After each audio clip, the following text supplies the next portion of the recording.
Hello guys, you are welcome in maths की बादशाह। Determinant का लेक्चर 1 हो चुका है। अब डिटरमिनेंट का लेक्चर 2 स्टार्ट करने वाले हैं। पूरे जोश खरोश के साथ अपन पढ़ाई करेंगे और जेएमएस को फोड़ देना है, ठीक है। और जेएमएस के क्वेश्चंस वगैरह भी इसमें करेंगे, ठीक है। तो यहाँ पे जो टॉपिक है समेशन ऑफ डिटरमिनेंट, इसको समझते हैं। अच्छा, दो डिटरमिनेंट को ऐड कब कर सकते हैं? जब दो डिटरमिनेंट 3x3 का डिटरमिनेंट हो तो उस दो डिटरमिनेंट को ऐड करने के लिए एटलीस्ट कम से कम दो रो या दो कॉलम सेम होना चाहिए। यहाँ पे क्या बोला गया है कि डेल्टा x इक्वल टू, यहाँ पे कुछ कुछ लिखा हुआ है। यहाँ पे लिखा है समेशन मुझे निकालना है डेल्टा x 1 से लेकर के 10 तक। इसका मतलब क्या हुआ? यहाँ पे जो लिखे होते हैं x इक्वल टू 1, इसका मतलब ये हुआ कि x वेरिएबल है। ओके, कैसे वेरिएबल पहचाना है? यहाँ पे जो लिखे होते हैं वो वेरिएबल होता है, और x के अलावा इसके अंदर जो कुछ भी लिखा है, यहाँ पे r लिखा होता है, l लिखा होता है, p लिखा होता, तो वो सब कांस्टेंट की तरफ बिहेव करता। तो वेरिएबल क्या है? यहाँ पे x वेरिएबल है। तो x इक्वल टू जब 1 इसके अंदर पुट करेंगे, x इक्वल टू 1 पुट करेंगे तो डेल्टा x क्या हो जाएगा? डेल्टा 1 हो जाएगा। 1 पुट करेंगे तो x के प्लेस पे 1 पुट किया तो इसमें भी x के प्लेस पे 1 पुट करना पड़ेगा।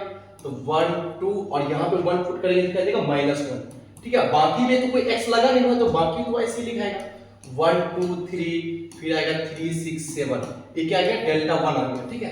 सिमिलरली डेल्टा 2 अगर निकालना चाहे तो कैसे निकालेंगे? x इक्वल टू 1 पुट किया तो आप 2 पुट करेंगे, 2 पुट करोगे तो क्या आ जाएगा? डिटरमिनेंट 2, और 2 यहाँ पे पुट करेंगे तो क्या आ जाएगा? 4 आ जाएगा।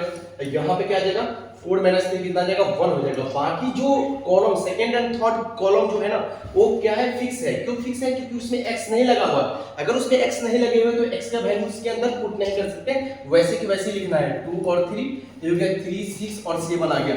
अच्छा, अभी फिलहाल दो डिटरमिनेंट को ऐड करके दिखाता हूं। तो डेल्टा 1 प्लस डेल्टा 2, इस दोनों का एडिशन कितना हो जाएगा? इस दोनों डिटरमिनेंट को ऐड कर सकते हैं क्या? हाँ, बिल्कुल ऐड कर सकते हैं। क्यों ऐड कर सकते हैं? क्योंकि इसका सेकंड कॉलम और थर्ड कॉलम देखो, इसका सेकंड कॉलम ए रहा, थर्ड कॉलम, सेकंड कॉलम और थर्ड कॉलम दोनों का सेम है। तो दो डिटरमिनेंट को ऐड कब कर सकते हो? एटलीस्ट कम से कम दो कॉलम सेम होना चाहिए। तो इस दोनों के प्लेस पे तो यही लिखाएगा 1 2 3, और यहाँ पे आ जाएगा 3 6 7 आ जाएगा। अब इस दोनों को ऐड कर दो तो 1 + 2 कितना हो जाएगा? 3 हो जाएगा। 2 + 4 कितना हो जाएगा? 6 हो जाएगा। 1 - 1 कितना हो जाएगा? 0 हो जाएगा। तो दो डिटरमिनेंट को इस टाइप से ऐड कर दिए। इसी प्रकार delta equal to x equal to 1 put करना है तो 1 पुट करेंगे तो क्या आ जाएगा? डेल्टा 1 आ जाएगा। 2 पुट करोगे तो डेल्टा 2 आ जाएगा। 3 पुट करोगे तो क्या आ जाएगा? डेल्टा 3 आ जाएगा, एंड सो ऑन ऐसे करके। 10 पुट करेंगे लास्ट में 10 तो डेल्टा 10 आ जाएगा। तो इन सारे डिटरमिनेंट को क्या करना है? ऐड करके लिखना है। अभी फिलहाल मैं दो डिटरमिनेंट को ऐड करके दिखाया कि ऐसे करके ऐड हो सकता है, ठीक है। तो मुझे सारे डिटरमिनेंट को ऐड करना है तो क्या करना होगा? डेल्टा 3 भी निकालना पड़ेगा, डेल्टा 4 भी निकालना पड़ेगा, डेल्टा 5 भी निकालना पड़ेगा। तो सारे डिटरमिनेंट जब निकालोगे तो उसमें जो सेकंड कॉलम और थर्ड कॉलम तो सबका सेम ही रहेगा। तो क्या करना पड़ेगा? फर्स्ट कॉलम को ऐड करना पड़ेगा। इसका मतलब अगर ये सिग्मा यहाँ पे लगा हुआ है, अगर इसमें हम सिग्मा लगाएंगे तो सिग्मा कहाँ जाएगा? सिग्मा सिर्फ वेरिएबल में जाएगा। सिग्मा यहाँ पे जाएगा, यहाँ पे जाएगा, यहाँ पे सिग्मा जाएगा, बाकी सब क्या रहेगा? कांस्टेंट रहेगा, ठीक है। तो इसी बात को समझते हैं। इस बात को यहाँ पे मैं डिटेल में समझाया। इसको शॉर्टकट में अगर ऐसा देखा जाए तो क्या करना है? जब भी सिग्मा लगे डिटरमिनेंट पे, क्या लगाया गया है? सिग्मा लगाएंगे डिटरमिनेंट पे, तो ये जो सिग्मा है वो सिग्मा अंदर डिटरमिनेंट के अंदर जाएगा। तो डिटरमिनेंट के या तो एक कॉलम में जा सकता है या तो एक रो में जा सकते हैं। तो किस कॉलम और किस रो में जाएगा? जो वेरिएबल रहेगा उस कॉलम में चल जाएगा। वेरिएबल पे डिटरमिनेंट लग गया तो वेरिएबल फर्स्ट कॉलम है तो फर्स्ट कॉलम पे सिग्मा लग जाएगा। अब बाकी सेकंड कॉलम और थर्ड कॉलम क्या रहेगा? सेम ही रहेगा। तो अगर इस सिग्मा इसके अंदर ले जाएंगे तो क्या हो जाएगा? सिग्मा इसके अंदर ले जाएंगे तो सिग्मा कहां पे लग जाएगा? जो वेरिएबल है x वेरिएबल है तो x पे क्या लग जाएंगे? सिग्मा लग जाएगा। x पे सिग्मा लग जाएगा। फिर सिग्मा कहां पे लग जाएगा? 2x पे सिग्मा लग जाएगा। फिर सिग्मा कहां पे लग जाएगा? 2x - 3 पे सिग्मा लग जाएगा। बाकी जो कॉलम है वो कॉलम क्या रहेगा? फिक्स रहेगा। 3 6 और 7 के कॉलम फिक्स रहेंगे, ठीक है। अब इसको कैलकुलेट कर सकते हैं। यहाँ पे बोला गया है x इक्वल टू 1 से लेकर कहां तक जाना है? 10 तक जाना है। सभी में 1 से लेकर के 10 तक जैसे बोलेगा क्वेश्चंस वैसा करेंगे। x इक्वल टू 1 से लेकर 10 तक जाएगा तो x इक्वल टू 1 से लेकर 10 तक जाएगा तो 1 पुट करेंगे तो 1 2 3, तो n नेचुरल नंबर का समेशन लिखा हुआ है। तो क्या लिखा हुआ है? n नेचुरल नंबर का समेशन क्या होता है? n into n plus 1 divide by 2। बाकी तो सब जगह सेम ही रहेगा। ए पार्ट तो सेम ही है, सेकंड कॉलम थर्ड कॉलम। यहाँ पे 2 तो बाहर आ जाएगा, फिर नेचुरल नंबर का समेशन आ जाएगा। तो 2 तो बाहर आ गया, फिर नेचुरल नंबर का समेशन 1 से लेकर के 10 तक 10 इंटू 11 डिवाइड बाय 2 आ जाएगा। यहाँ पे क्या आ जाएगा? 1 रखेंगे तो क्या आ रहा है? इसको अलग अलग पार्ट में ब्रेक कर सकते हैं। इसको थोड़ा अलग अलग समझाया, यहाँ पे 2x माइनस 3 है तो इसमें सिग्मा अलग अलग लगाया, 2x फिर सिग्मा लगाया 3 में, तो यहाँ से तो 2 बाहर आ जाएगा, x में सिग्मा लगेगा तो क्या आ जाएगा, n नेचुरल नंबर का समेशन आएगा, वो कितना है 10 का डिवाइड बाय 2, अब फिर माइनस 3 तो बाहर आ गया, अब 3 बाहर आएगा तो इस पे सिग्मा का मतलब क्या हुआ, 1 पे सिग्मा का मतलब 1 कितने टाइम 10 टाइम्स, तो 1 10 टाइम्स मतलब सिग्मा 1 का मतलब क्या होता है, क्या होता है सिग्मा 1 का मतलब, देखो ये सिंपल 3 है, सिंपल 3n हो जाता है, ठीक है, तो n क्या है यहाँ पे, इसका मतलब 3n होता है, और n कहाँ, n का वैल्यू क्या, n का वैल्यू a होता है, ठीक है 10, तो 3 into 10 हो जाएगा, तो 3 into 10 हो गया, 3 into 10 क्यों 10, ये तो सिंपल सीक्वेंस सीरीज में पढ़े हैं। तो अभी डिटर्मिनेंट का मतलब, डिटर्मिनेंट में सिग्मा लगाने का मतलब सिग्मा जो है वो डिटर्मिनेंट के अंदर जाएगा, तो या तो एक कॉलम में जाएगा या तो एक रो में जाएगा। अच्छा वो कहां सिग्मा जा सकता है, वो सिग्मा जा सकते हैं जो वेरिएबल है, x वेरिएबल तो x पे लगेगा, इस पे लगेगा, इस पे लगेगा, x के अलावा यहाँ पे 2r लिखा होता, p लिखा होता, q लिखा होता, वो तो वैसे की वैसे रहता, सिर्फ x पे सिग्मा लग जाएंगे, ठीक है। तो समेशन ऑफ डिटर्मिनेंट में क्या हुआ, x पे क्यों सिग्मा लगा, x पे सिग्मा इसलिए लगा क्योंकि डेल्टा 1 समझाया, डेल्टा 2 समझाया, दोनों को जोड़ा तो ये दोनों पार्ट तो सेम ही है, दो डिटर्मिनेंट ऐड कब हो सकता है, एटलीस्ट कम से कम दो कॉलम सेम हो, फर्स्ट कॉलम डिफरेंट हो तो फर्स्ट कॉलम आपस में ऐड कर सकते हैं इस टाइप से, ठीक है, इस टाइप से सिग्मा यूज कर रहे हैं डिटर्मिनेंट के अंदर। डिटर्मिनेंट के अंदर सिग्मा कहां ले जाना है, x पे बस सिग्मा लगा देना, खत्म, बस इतना ही करना है। तो आप देखते हैं नेक्स्ट क्वेश्चन क्या बोल रहा है, यहाँ पे बोला है क्या कि p is a positive integer, delta p is equal to कुछ इस टाइप से गिवन है, तो फाइंड द वैल्यू, इसका वैल्यू निकालना है, मतलब r, यहाँ पे देखो r लिखा हुआ है, इसका मतलब ये हुआ कि r वेरिएबल है, r लिखे हुए यहाँ पे तो p है, ठीक है, p लिख देता हूँ, ये p लिखा हुआ है, ठीक है, p इज इक्वल टू 1, तो 1 रखेंगे तो डेल्टा 1 निकलेगा, 1 रखेंगे तो 1 का होल स्क्वायर 1 का क्यूब आएगा, बाकी पार्ट तो सेम ही रहेगा, फिर डेल्टा 2 निकालेंगे तो ये पार्ट सेम ही रहेगा, इसमें चेंजिंग आएगा, फिर थर्ड डिटरमिनेंट p3 निकालेंगे तो ये तो पार्ट सेम ही रहेगा, तो सभी को जोड़ेंगे तो ये दो पार्ट सेम ही रहेगा।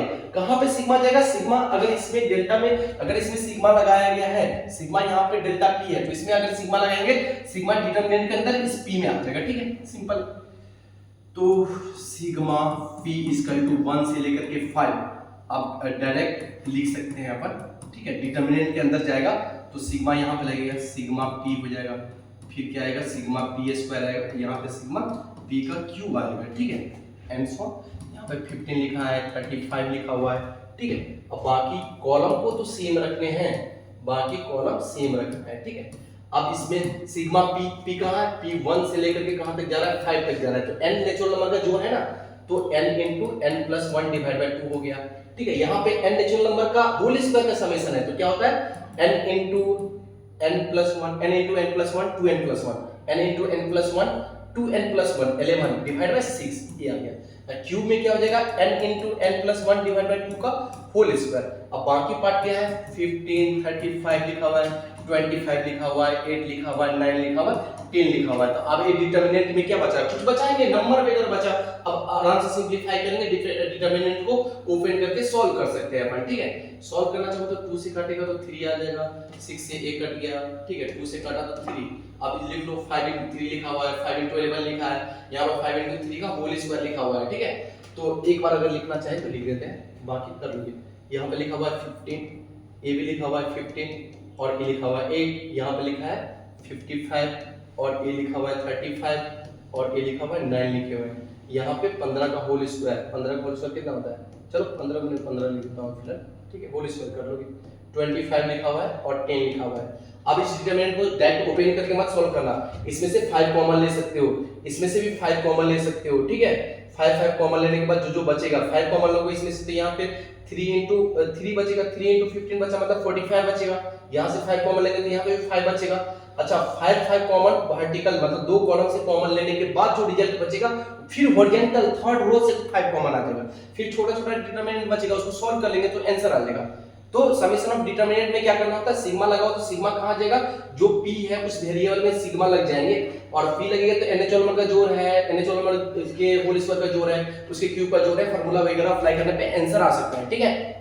दैट इज को ओपन मत कर देना, कॉमन वगैरह ले लेना ताकि सिंपलीफाई हो सके, इजी बन सके, ठीक है। अब थर्ड क्वेश्चन देखते हैं क्या लिखा है। जेईई से क्वेश्चंस में बोला गया है क्या कि dk इक्वल टू इस टाइप से गिवन है k1, यहां पे बोला है k1 से लेकर के n तक जाएगा, 96 आया तो n का वैल्यू फाइंड आउट करना है।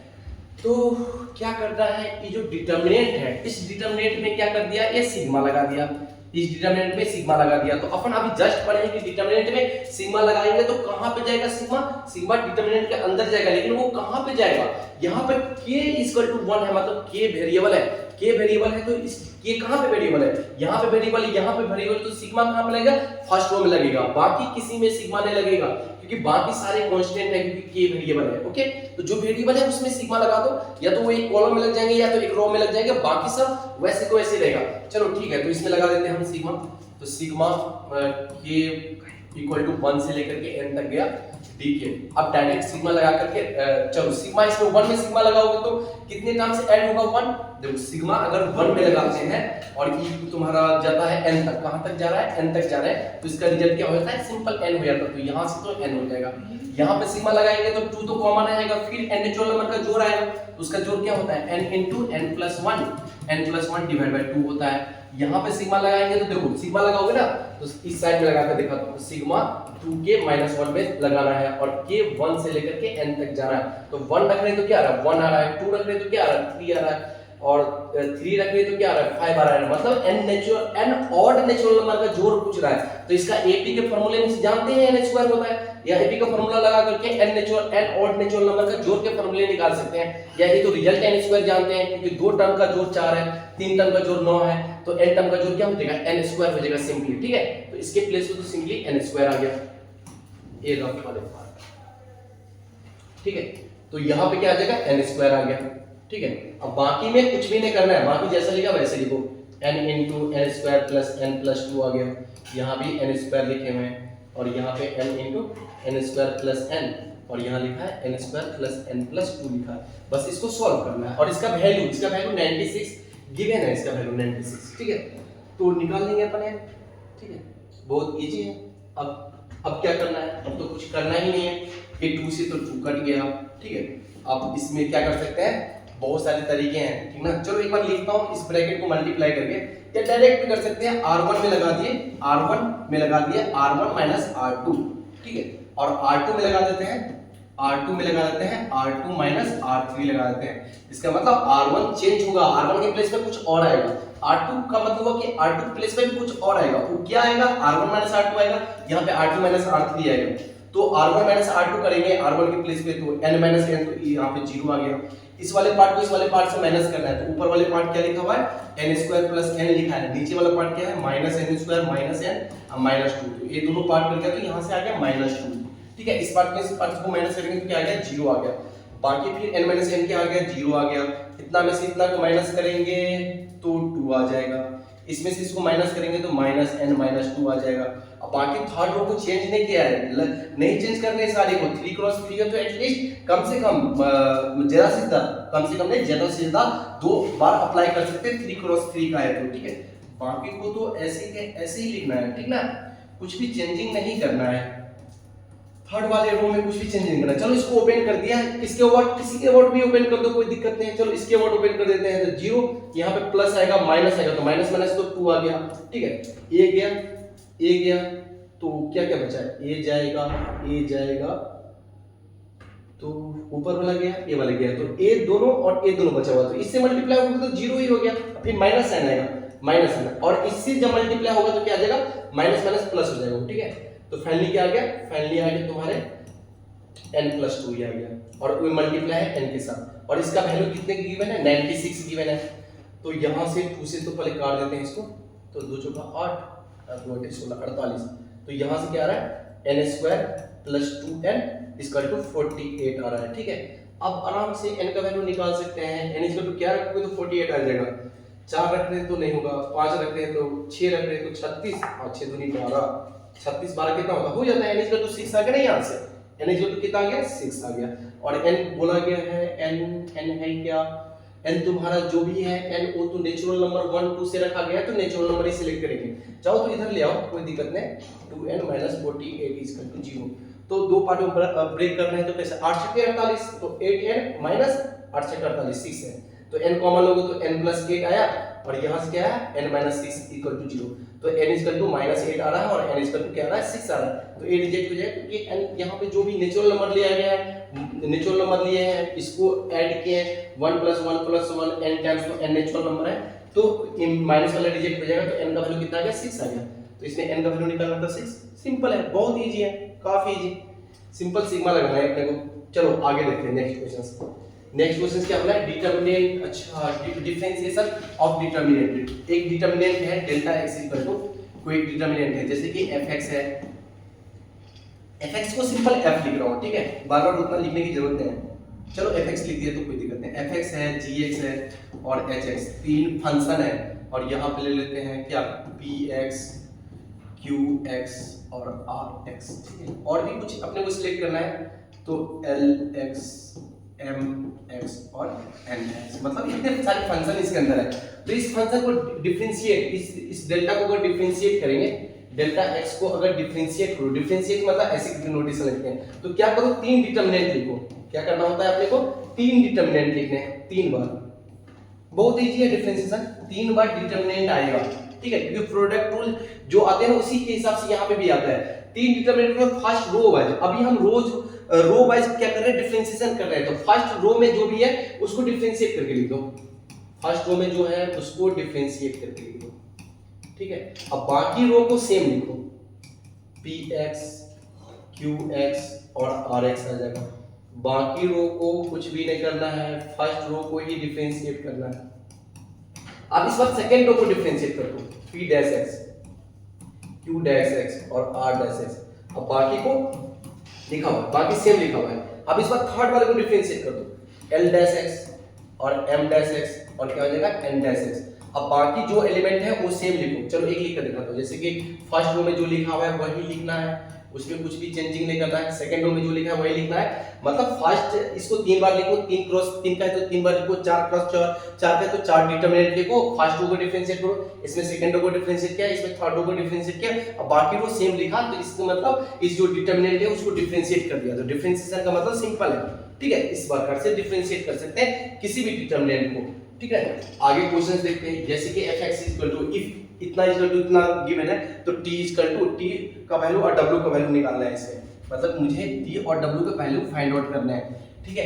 तो क्या कर सकते हैं, देखो ये आइडेंटिटी इतना इक्वल टू इतना लिखा है, तो x इक्वल टू 0 इसके अंदर रख दिया, तो x इक्वल टू 0 रखोगे तो यहां से क्या बन गया, 1 बन गया, ये 0 बन गया, ये 0 बन गया, ये भी 0 1 0 0 रखा तो ये 0 बन गया, 0 बन गया, ये 1 बन गया, राइट हैंड साइड में 0 रखेंगे तो ये सब पार्ट तो 0 बन गया, तो w आ गया, तो w का वैल्यू यहां से निकाल सकते हैं, 1 गया तो 1, तो 1 आ गया w का वैल्यू, ठीक है।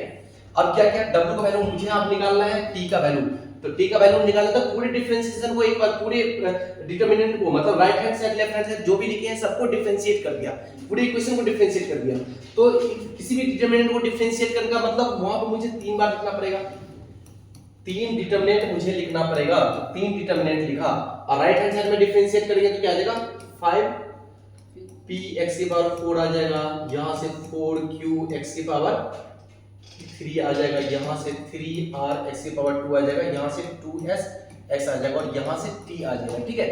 अब क्या करेंगे, डिफरेंशिएट करने के बाद क्या करेंगे, x इक्वल टू 0 पुट करेंगे, तो 0 पुट करेंगे तो एक पार्ट तो सब 0 हो जाएगा, तो t का वैल्यू आ जाएगा, मुझे t का वैल्यू फाइंड आउट करना है। चलो पहले डिफरेंशिएट करके लिखते हैं, फर्स्ट रो को डिफरेंशिएट करके लिखना है, तो 1 + x का डिफरेंशिएशन 1 का तो 0 हो जाएगा, x का डिफरेंशिएशन 1 होता है, और x का डिफरेंशिएशन 1 हो गया, x स्क्वायर का क्या हो जाएगा 2x होगा। अब बाकी जो है उसको सेम ही लिखो, जैसे लिखा हुआ है वैसे ही, x 1 + x और x स्क्वायर लिखे हुए हैं, x स्क्वायर लिखा हुआ है, x लिखा है, 1 + x लिखा है। अब सेकंड वाले कॉलम को, सेकंड वाले रो को डिफरेंशिएट करके लिखो, 1 इसका x का डिफरेंशिएशन 1, इसका डिफरेंशिएशन कितना आ जाएगा 1 आ जाएगा, ठीक है, और इधर का डिफरेंशिएशन 2x। अब फर्स्ट रो और लास्ट रो को सेम लिखो जो लिखा हुआ है क्वेश्चंस के अंदर, x और x स्क्वायर लिखे हुए हैं, यहाँ पे लिखा हुआ है x स्क्वायर, x लिखा है, 1 + x लिखा है। सिमिलरली आप थर्ड वाले रो को डिफरेंशिएट करना है, इसको डिफरेंशिएट करोगे तो क्या आ जाएगा 2x आ जाएगा, फिर 1 आ जाएगा, फिर क्या आ जाएगा 1 आ जाएगा, बाकी वाले पार्ट को सेम लिखो, 1 + x, x और x स्क्वायर, यहाँ पे आ जाएगा x 1 + x और x स्क्वायर आ जाएगा। अब पूरे इक्वेशन में x = 0 पुट कर दो, 0 पुट करेंगे तो यहाँ से डिटरमिनेंट क्या आया, डिटरमिनेंट आया 1 1 0, यहाँ से क्या आ जाएगा 0 1 और 0, यहाँ से आ जाएगा 0 0 और 1 आया। सेकंड वाले से क्या आएगा, यहाँ से 0 पुट करेंगे तो 1 0 0 1 1 0, 0 0 1, ठीक है। थर्ड वाले में यहाँ पे पुट करेंगे तो क्या आ जाएगा 1 0 0 0 1 0 0 1 1, ठीक है। और राइट हैंड साइड में पुट करेंगे 0 तो क्या आ जाएगा t का वैल्यू आ जाएगा। बस इसको सॉल्व करो, यहाँ पे सॉल्व करेंगे तो a गया 1, तो इस वाले पार्ट से आ रहा है 1, ठीक है। इस वाले पार्ट से क्या आ रहा है a गया, इस वाले पार्ट से भी 1 आ रहा है, और इस वाले पार्ट से भी क्या आ रहा है a गया, इस वाले पार्ट से भी 1 आ रहा है, तो 1 + 1 कितना आ गया 3, तो t का वैल्यू कितना आ गया 3 आ गया। तो इस तरह से हम t का वैल्यू और w का वैल्यू निकाल लिए। t और w का वैल्यू निकालना तो बहुत इजी था, इसी इक्वेशन में x = 0 रख दिया तो यहां से w आ गया। अब मुझे t का वैल्यू चाहिए तो एक बार डिफरेंशिएट माना, तो एक बार डिफरेंशिएट मानेंगे तो सिंपल t बचेगा। अगर मुझे s का वैल्यू चाहिए था ना, तो ये जो फंक्शन आया, ये जो आया, इसको एक बार और डिफरेंशिएट करना पड़ेगा, तो यहां से 3 पार्ट आएगा, यहां से 3 पार्ट आएगा, यहां से 3 पार्ट आएगा, तो टोटल 9 डिटरमिनेंट बनेंगे। और राइट हैंड साइड में डिफरेंशिएट मानोगे तो क्या आ जाएगा, यहां से 2s आ जाएगा, ठीक है। अब फिर वो लास्ट में 2 से डिवाइड करेंगे तो s का वैल्यू आ जाएगा इस स्टेप से। उतना लेंथी पूछेगा नहीं, लेकिन अगर पूछ भी लिया तो ये सब डिटरमिनेंट का वैल्यू निकालना काफी इजी होता है, फटाफट निकाल करके अपन आंसर कर देंगे, ठीक है। चलो नेक्स्ट क्वेश्चन करते हैं 6 नंबर, ठीक है। बोला गया कि f(g)h है डिफरेंशिएबल फंक्शन, मतलब डिफरेंशिएबल फंक्शन का मतलब उस फंक्शन को डिफरेंशिएट कर सकते हैं। अच्छा, ऐसे भी फंक्शन होते हैं जिसको डिफरेंशिएट नहीं किया जा सकता है, ठीक है, बाद में पढ़ेंगे जब 12th क्लास में डिफरेंशिएशन स्टार्ट करेंगे। तो अभी फिलहाल बोल दिया है कि फंक्शन डिफरेंशिएबल है। अच्छा, फंक्शन डिफरेंशिएबल है, इसका मतलब फंक्शन को हम डिफरेंशिएट कर सकते हैं इजीली। ये बोला गया ऑफ x, मतलब x में फंक्शन है, and delta is equal to ऐसा गिवन है, तो मुझे डेल्टा डैश प्रूव करने की a आ जाएगा, मतलब इस फंक्शन को डिफरेंशिएट करके बताना है कि a चीज आ जाएगा, ठीक है। अच्छा, यहाँ पे लिखा हुआ है x * f, f का मतलब fx, g का मतलब gx, ये अपने आप में एक फंक्शन है और x भी अपने आप में एक फंक्शन है, तो यहाँ पे u एंड v रूल लगेगा, यहाँ पे u भी लगेगा, यहाँ पे u भी लगेगा, तो पहले u v रूल लगा लेते हैं, ठीक है। ऊपर तो लिखा हुआ है f(g)h, यहाँ पे u भी लगेगा, तो x * f डैश का डिफरेंशिएशन साइड में करके दिखाता हूँ, मतलब इसका डिफरेंशिएशन करना है, तो u भी में x का डिफरेंशिएशन 1 और बाकी को ऐसे लिखना है, फिर x को ऐसे लिखना है, बाकी का डिफरेंशिएशन, तो a आ गया, क्या गया x * f dash plus f आ रहा है। सिमिलरली यहाँ पे इसको डिफरेंशिएट करोगे तो क्या आ जाएगा x * g dash plus g आ जाएगा। सिमिलरली यहाँ पे डिफरेंशिएट करोगे तो क्या आ जाएगा x * h dash plus h आ जाएगा, और नीचे वाले को भी डिफरेंशिएट करके लिखा तो वही रूल लगेगा, तो x² का डिफरेंशिएशन हो जाएगा 2x, बाकी फंक्शन को ऐसे लिखा, फिर क्या आ जाएगा 2x आ जाएगा x² का, और बाकी को तो ऐसे ही लिखा। अच्छा, इसको बोला है डबल डिफरेंशिएट करके लिखने के लिए, डबल डैश है तो डबल डिफरेंशिएट करके लिखने के लिए। चलो ठीक है, डबल डिफरेंशिएशन यहाँ पे करके देख लेते हैं, x² f एंड इसका डबल डिफरेंशिएशन करना है, तो एक बार डिफरेंशिएट करोगे तो क्या आ जाएगा 2x f आया प्लस x² और क्या आ जाएगा x² को ऐसे लिखना और f का डिफरेंशिएशन f है। अब इसको एक बार और डिफरेंशिएट करेंगे तो अपने आप डबल डिफरेंशिएशन आ जाएगा, ठीक है। मतलब इस फंक्शन को 2 बार डिफरेंशिएट करना है, तो एक बार तो डिफरेंशिएट किया तो a आया, एक बार और डिफरेंशिएट कर लेंगे तो फाइनल आंसर आ जाएगा, ठीक है। तो इसमें फिर से u एंड v लगेगा, तो 2x को तो डिफरेंशिएशन 2 हो जाएगा 2x का, और f को तो ऐसे लिखा, फिलहाल 2x को ऐसे लिखा और f का डिफरेंशिएशन f डैश आ जाएगा, फिर इसमें u भी लगेगा, तो x² का डिफरेंशिएशन 2x हो जाएगा, f डैश को ऐसे लिखना है, फिर अब x² को तो ऐसे लिखना है और इसका डिफरेंशिएशन क्या हो जाएगा f डबल डैश हो जाएगा। तो कुछ कंबाइन हो पा रहा है, ये दोनों कंबाइन हो गया, तो फाइनल आंसर क्या आया यहाँ से x² * f double dash plus 4x * f dash आया, और क्या आ जाएगा 2f आएगा, ठीक है, a आया। मतलब इस फंक्शन को 2 बार डिफरेंशिएट करने पे a रिजल्ट आया। ये रिजल्ट मुझे यहाँ पे लिखने हैं, तो चलो ठीक है, ये रिजल्ट लिखते हैं, यहाँ पे थोड़ा लेंथी है बट कोई दिक्कत नहीं। क्या आ रहा है x² f double dash plus 4x f dash plus 2 times f आ रहा है, और सिमिलरली यहाँ पे क्या आ जाएगा, यहाँ पे अगर लिखो तो सब कुछ सिमिलर है ना, x² g लिखा हुआ है तो बस f की जगह पे g रख दो, इसमें जहां जहां f है वहां पे g रख दो, तो सिमिलर आंसर आ जाएगा। तो x² g double dash plus 4x g dash, और फिर क्या आ जाएगा, फिर आ जाएगा 2g आ जाएगा, और यहाँ पे क्या आ जाएगा, यहाँ पे आ जाएगा वही x² h double dash plus 4x h आएगा, h डैश आएगा, फिर क्या आएगा 2h आएगा, तो a डिटरमिनेंट बना, ठीक है। और इसका डिफरेंशिएशन डबल डिफरेंशिएट करके मैं दिखाया हूं यहाँ पे, ठीक ना, आराम से देखो, ठीक है। अब इस फंक्शन को थोड़ा सा सिंपलीफाई करते हैं, फिर जाकर के डिफरेंशिएट करेंगे तब रिजल्ट आएगा। अभी तो कुछ भी नहीं किया हूं, इस 2 फंक्शन मल्टीप्लाई में थे तो u भी लगाया हूं, इसमें u भी लगाया हूं, इस फंक्शन में u भी लगाने के बाद a रिजल्ट आया, और इसमें फिर से u भी इसमें लगाया, इसमें भी u भी लगाया, तो डबल डैश जाकर के a रिजल्ट आया, ठीक है। अब देखते हैं इसको कैसे सॉल्व करेंगे अपन, ठीक है। इस वाले पार्ट को रफ करते हैं।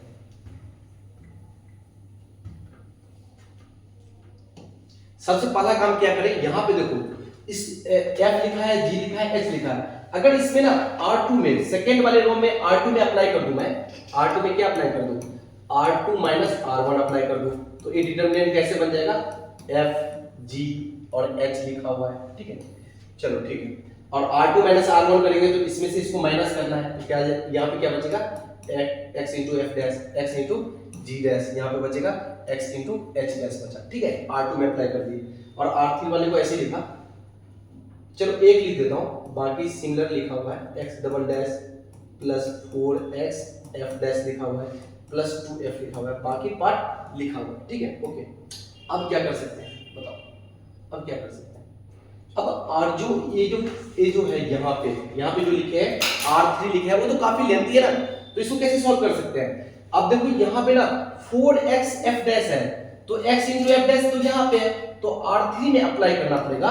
R3 में क्या अप्लाई करना पड़ेगा कि R3 में से कितना माइनस करना पड़ेगा, 4R2 माइनस करना पड़ेगा। तभी तो देखो R3 में से अगर 4R2 माइनस कर देंगे तो ये वाले पार्ट इस वाले पार्ट को कैंसिल आउट कर देगा, और फिर भी एक और माइनस करना पड़ेगा अपने को, एक और माइनस करना पड़ेगा ताकि ये वाले पार्ट भी कैंसिल आउट हो जाए। कितना माइनस करना पड़ेगा, 2 टाइम्स R1 माइनस करना पड़ेगा। तभी तो देखो R3 इस वाले पार्ट में से 4R2 माइनस करेंगे तो 4R2 माइनस करेंगे तो ये कैंसिल आउट हो जाएगा, 2R1 माइनस करेंगे तो ये कैंसिल आउट हो जाएगा, तो क्या बचेगा, x² into f double dash बचेगा। ये अप्लाई करने के बाद जो डिटरमिनेंट है वो डिटरमिनेंट कुछ इस टाइप से बचा, क्या बचा, x into f dash, x into g dash और x इनटू h डैश बचा, ठीक है। और यहाँ पे सिंपल बचा x² f डबल डैश बचा, फिर क्या बचा, x² g डबल डैश बचेगा, फिर x² h डबल डैश बचेगा, ठीक है। अच्छा ये डिटरमिनेंट से ये डिटरमिनेंट कैसे है, सिंपली बोला गया है कि R3 को चेंज करेंगे, तो R3 में यहाँ पे f की जगह पर g लिख दो, सेकंड वाला लिखा है, और नहीं तो यहाँ पे लिखा हुआ दिख रहा है h की जगह पे यहाँ पे लिखे हुए है, ठीक है। अच्छा R3 में मैं क्या अप्लाई किया, R3 में मैंने 4R2 अप्लाई किया, क्योंकि R3 वाले एलिमेंट है, एक एलिमेंट के लिए समझाता हूँ, x² into f double dash plus 4x into f dash plus 2f, ये क्या लिखा, ये R3 लिखा, माइनस 4R2 करना है तो 4 इंटू R2 क्या है, R2 मतलब सेकंड रो क्या है, x इंटू f डैश है, फिर माइनस करना है माइनस 2 इंटू R1 क्या है, f है। तो अब देखो ना ये वाले पार्ट इससे कैंसिल आउट हो गया, ये वाले पार्ट इससे कैंसिल आउट हो गया, तो यही तो पार्ट बचा, तो इसलिए यहाँ पे बचा ये, और सिमिलरली यहाँ पे बचेगा, यहाँ पे बचेगा, तो डिटरमिनेंट इसमें कन्वर्ट हो गया। चलो ठीक है, इस वाले पार्ट को रफ करते हैं, ठीक है, स्पेस चाहिए। अच्छा थोड़ा और भी छोटा कर लेते हैं इसको, काफी लेंथी क्वेश्चंस है, ठीक है।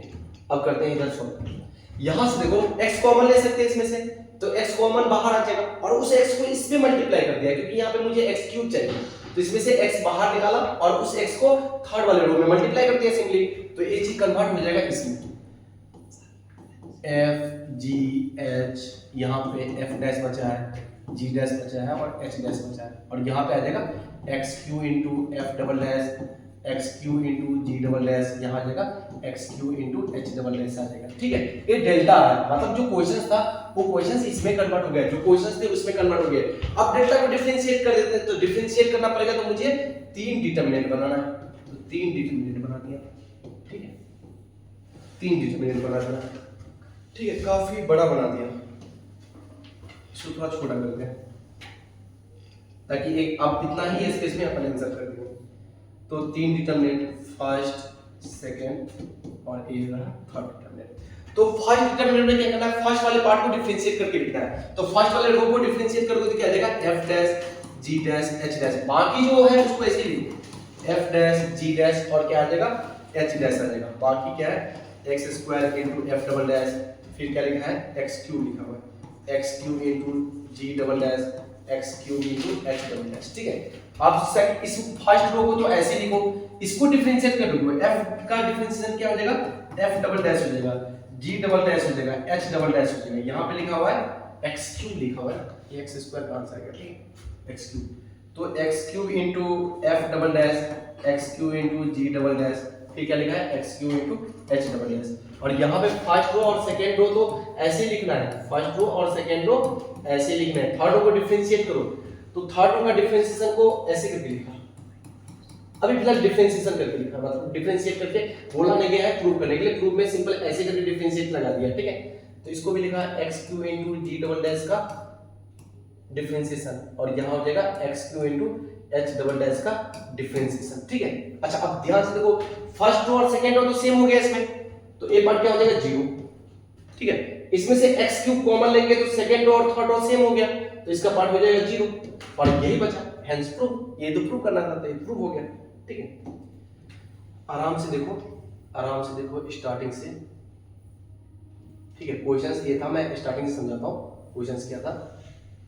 क्वेश्चंस था कि इस फंक्शन को डिफरेंशिएट करना है और ए लाना है। तो फंक्शन में यहाँ पे x into u into v लगा, u into v, u into v, तो उसको डिफरेंशिएट करके पहले लिखा, और यहाँ पे u इंटू वी लिखे उसको डबल डिफरेंशिएट करके लिखा, ठीक है। डबल डिफरेंशिएट करने के बाद पहले क्या किया, R2 में अप्लाई किया। R2 में क्या अप्लाई किया, R2 माइनस R1 एक ही साथ अप्लाई कर सकते थे R3 में भी, लेकिन चलो ठीक है, R2 माइनस R1 अप्लाई किया, तो इसमें से इसको माइनस किया, इसमें से माइनस किया, इसमें से माइनस किया, तो वाले पार्ट क्या हो जाए, गैप हो जाएगा। या ऐसा भी सोच सकते हैं, इस डिटरमिनेंट को दो डिटरमिनेंट में ब्रेक किया, एक डिटरमिनेंट में तो फर्स्ट रो सेम रखा, थर्ड रो सेम लिखा, और सेकंड रो को दो पार्ट में ब्रेक करके लिखा, एक पार्ट ये लिखा, एक पार्ट ये लिखा, एक पार्ट ये लिखा। फिर एक डिटरमिनेंट आएगा, उसमें एक पार्ट लिखाएगा f g h लिखाएगा, तो f g h मैच करके दो पार्ट 0 हो जाएगा, तो x f dash, x g dash, x h dash, एक ही डिटरमिनेंट बचा, वही तो बचा यहां पे। ऐसे कर लो, वैसे कर लो, एक ही बात है, ठीक है। अब फिर यहां पे R3 में अप्लाई कर दिया, R3 - 4R2 इनटू 2R1, तो क्या आ गया, a अप्लाई करने के बाद ए डिटरमिनेंट इसमें कन्वर्ट हो गया, ठीक है। इसमें कन्वर्ट होने के बाद इसमें से x बाहर निकाला और x इधर भेज दिया, क्योंकि यहाँ पे x³ था, ठीक है। इतना भेजने के बाद, इतना भेजने के बाद क्या, ये रहा, ये तुम्हारे सामने बहुत ही छोटा लिखा हुआ है, ये रहा सॉल्यूशंस, ठीक है, ओके। अपने मोबाइल को भी जूम कर सकते हो। ए रहा सॉल्यूशंस, ये डेल्टा का वैल्यू है, इस डेल्टा को 3 बार डिफरेंशिएट, 3 डिटरमिनेंट लिखा, क्योंकि किसी भी डिटरमिनेंट को डिफरेंशिएट करते हैं तो 3 बार लिखते हैं। पहले फर्स्ट रो को डिफरेंशिएट करके लिखा, बाकी रो को सेम लिखा, फिर सेकंड रो को डिफरेंशिएट करके लिखा, बाकी रो सेम लिखा, फिर थर्ड रो को डिफरेंशिएट करके लिखा, बाकी रो सेम लिखा। तो इसमें देखो, इसमें x³ को माना जाएगा, तो second row third row same हो गया, इसलिए 0 हो गया। इसमें फर्स्ट रो और सेकंड रो 0 हो गया, मतलब सेम है, इसलिए इसका वैल्यू 0 हो गया। चलो ठीक है, अब नेक्स्ट क्वेश्चन देखते हैं। अच्छा, ये क्वेश्चन ये काफी लेंथी है। बोला गया है क्या, स्टार्टिंग से पढ़ते, late a1 a2 a3, a1 a2 और a3, late a1 a2 a3, okay, it's okay.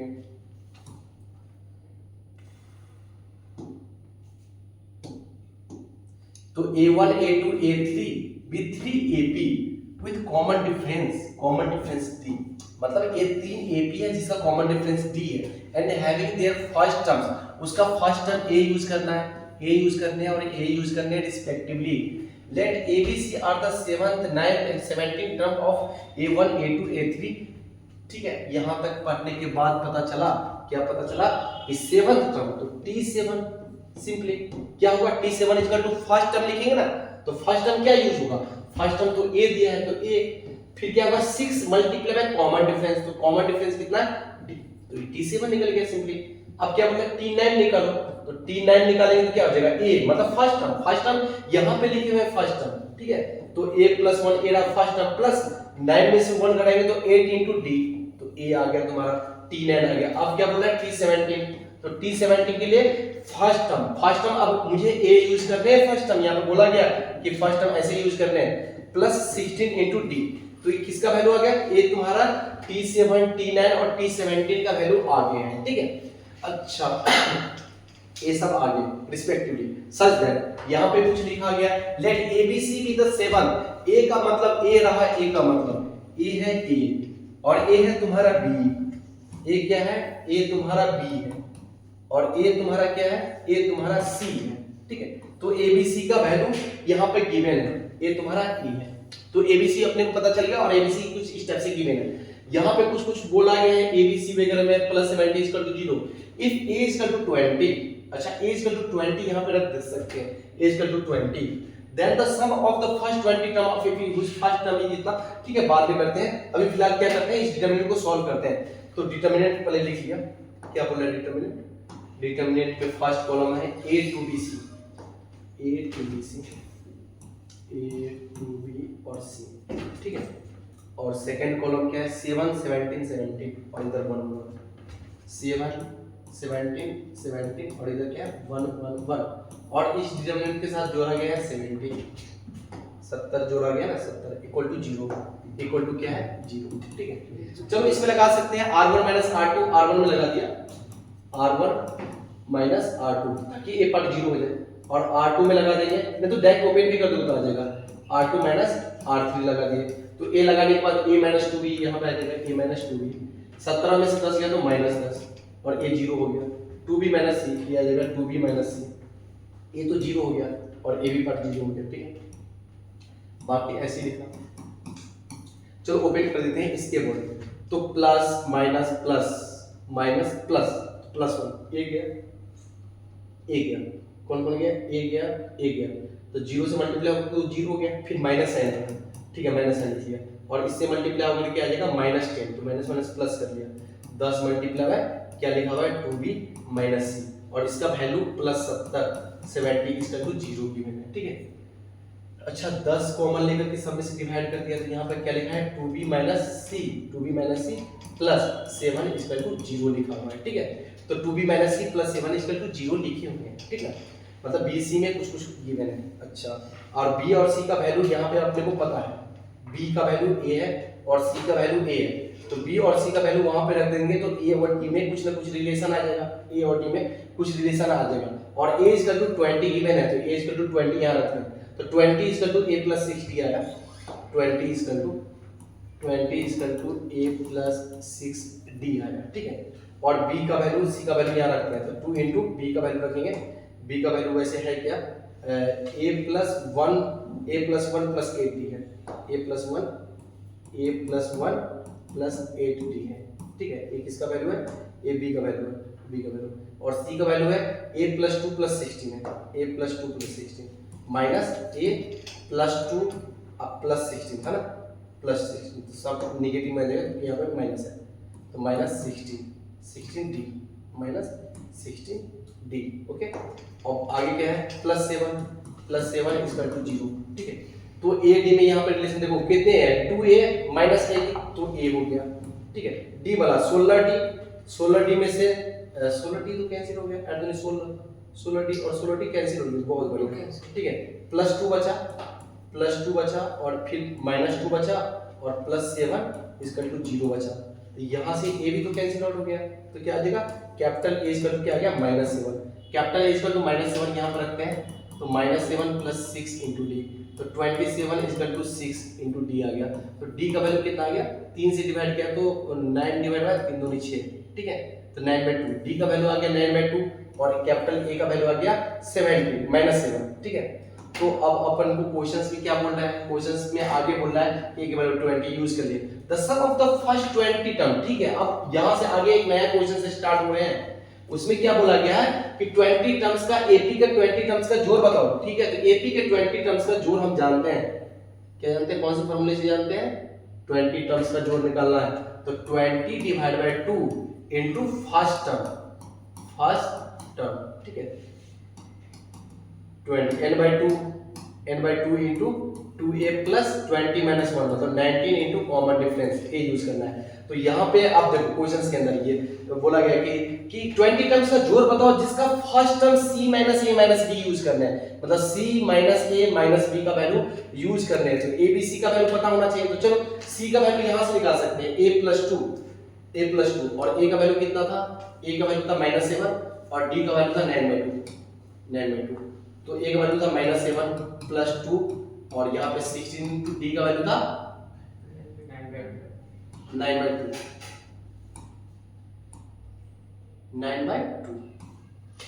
ठीक है तो 9 divide by 2 equal to c तो 2 से काटा तो 2 × 16 -5 प्लस 9 × 72 इक्वल टू c तो c का वैल्यू कितना है 12 में से 5 गया तो 67 आ गया c का वैल्यू। ठीक है 67 c का वैल्यू आ गया 67 तो c का वैल्यू 67 है। ठीक c का वैल्यू 67 है। फर्स्ट टर्म क्या बोला गया है फर्स्ट टर्म बोला गया c minus a minus b first term जो फर्स्ट टर्म है उसका वैल्यू है c minus a minus b ये बोला गया फर्स्ट टर्म ए यूज करो, ए यूज करो, ठीक है। तो फर्स्ट टर्म ए यूज करना है, तो सी का वैल्यू कितना आया था, सी का वैल्यू आया था 67, तो 67 माइनस ए तो प्लस 7, अब माइनस बी, और बी कितना है, चलो ठीक है बी भी निकालना पड़ेगा, बी निकालना होगा, तो ए का वैल्यू तो -7 प्लस 1 प्लस 8 इंटू डी का वैल्यू कितना था, डी का वैल्यू कितना था, डी का वैल्यू 9/2, डी का वैल्यू 9/2 इक्वल टू बी, 2 से काटा तो 4, 7 में से काटा तो -6 और 9 चौक 36, ठीक है। तो बी का वैल्यू 30 आ रहा है, बी का वैल्यू कितना आ रहा है 30, तो बी का वैल्यू आ रहा है 30, तो 7 7 14 माइनस 30, तो 4 में से 4 में से 4 7 में से 44 आ रहा है ए का वैल्यू, तो 2 से डिवाइड करेंगे तो 10, तो 10 गुने ये 44 आ रहा है, 44 2 से मल्टीप्लाई होकर कितना हो जाएगा 88 हो जाएगा, plus 90 into D. Common difference इसका क्या यूज करने के लिए क्वेश्चन में बोला गया, देखो कॉमन डिफरेंस यूज करने के लिए बोला गया है। कॉमन डिफरेंस जो पहले डी का जो वैल्यू आया था उसको 20 से डिवाइड करके बोला है कॉमन डिफरेंस यूज करने के लिए, तो डी का वैल्यू 9/2 आया था, अगर इसको 20 से डिवाइड कर दो तो ए आ जाएगा, तो कॉमन डिफरेंस यूज करना है 9/2 इंटू 20 यूज करना है। अब इसको कैलकुलेट कर लेंगे तो अब जाकर के आंसर आ जाएगा, ठीक है, इसको कैलकुलेट कर लोगे तो इसका आंसर आ जाएगा इक्वल टू 20 टर्म्स के एडिशन का इक्वल हो जाएगा, ठीक है। चलो इसको कैलकुलेट कर सकते हैं, आराम से कैलकुलेट कर सकते हैं, कोई दिक्कत नहीं है, थोड़ा लेंदी आएगा बट आ जाएंगे कैलकुलेशन, अगर सारी कैलकुलेशन सही है तो आ जाएगा, ठीक है।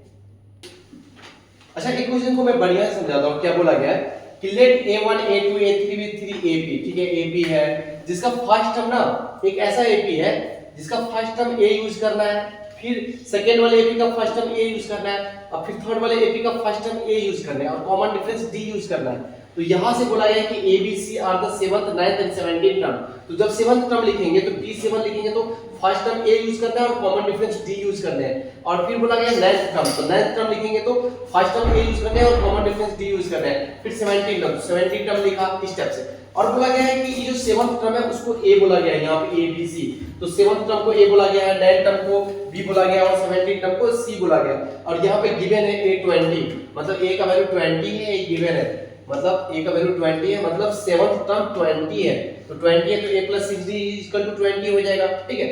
और बाकी मुझे निकालना क्या है, यहाँ पे देखो the sum of the 20 terms का एक AP का 20 टर्म्स का समेशन निकालना है जिसका फर्स्ट टर्म ना C - A - B यूज करना है, मतलब यहाँ से मुझे ABC का वैल्यू निकालना पड़ेगा, और ABC का वैल्यू निकालने के बाद यहाँ पे रखने पर मुझे एक ऐसा AP बनेगा जिसका फर्स्ट टर्म पता चलेगा, और कॉमन डिफरेंस क्या यूज करना है, इस AP का जो कॉमन डिफरेंस आया उसको 20 से डिवाइड करके कॉमन डिफरेंस यूज करने हैं, और नंबर ऑफ टर्म्स कितना है 20 है, तो ABC का वैल्यू निकाल चुके हैं अपन, तो ABC का वैल्यू अगर निकाल चुके हैं, ठीक है, तो ABC का वैल्यू इस स्टेप से निकाल चुके हैं, कैपिटल A निकल गया, D का वैल्यू निकाल चुके हैं, ठीक है। तो ये जो था इसमें फर्स्ट टर्म यूज करना था C - A - B, तो A का वैल्यू कितना है 20 है और B का वैल्यू क्या है 30 है, तो यहाँ से कैलकुलेट करने पे C का वैल्यू 67 है, तो कैलकुलेट करने पे क्या आ रहा है फर्स्ट टर्म A आ रहा है, ठीक है।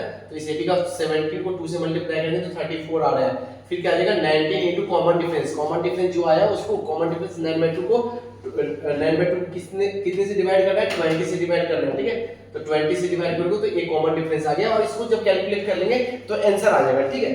मतलब अगर एक क्वेश्चन जो जेमेंस में आया था यहाँ पे 29 टर्म्स था और यहाँ पे d/12 था, बट यहाँ पे थोड़ा सा चेंजिंग कर दिया, बट ठीक है, तो जेमेंस से क्वेश्चंस नहीं है, मैं अपने मन से एक क्वेश्चंस बना दिया जेमेंस के आधार पर, ठीक है, तो इसको हटा सकते हो, सिंपल एक क्वेश्चन है जिसमें जेमेंस में यहाँ पे 12 आया था और यहाँ पे 29 आया था, ठीक है, तो वो तुम कैलकुलेट कर सकते हो इजीली, बट प्रोसेस जो सॉल्व करने का तरीका है वो तरीका यही है, ठीक है।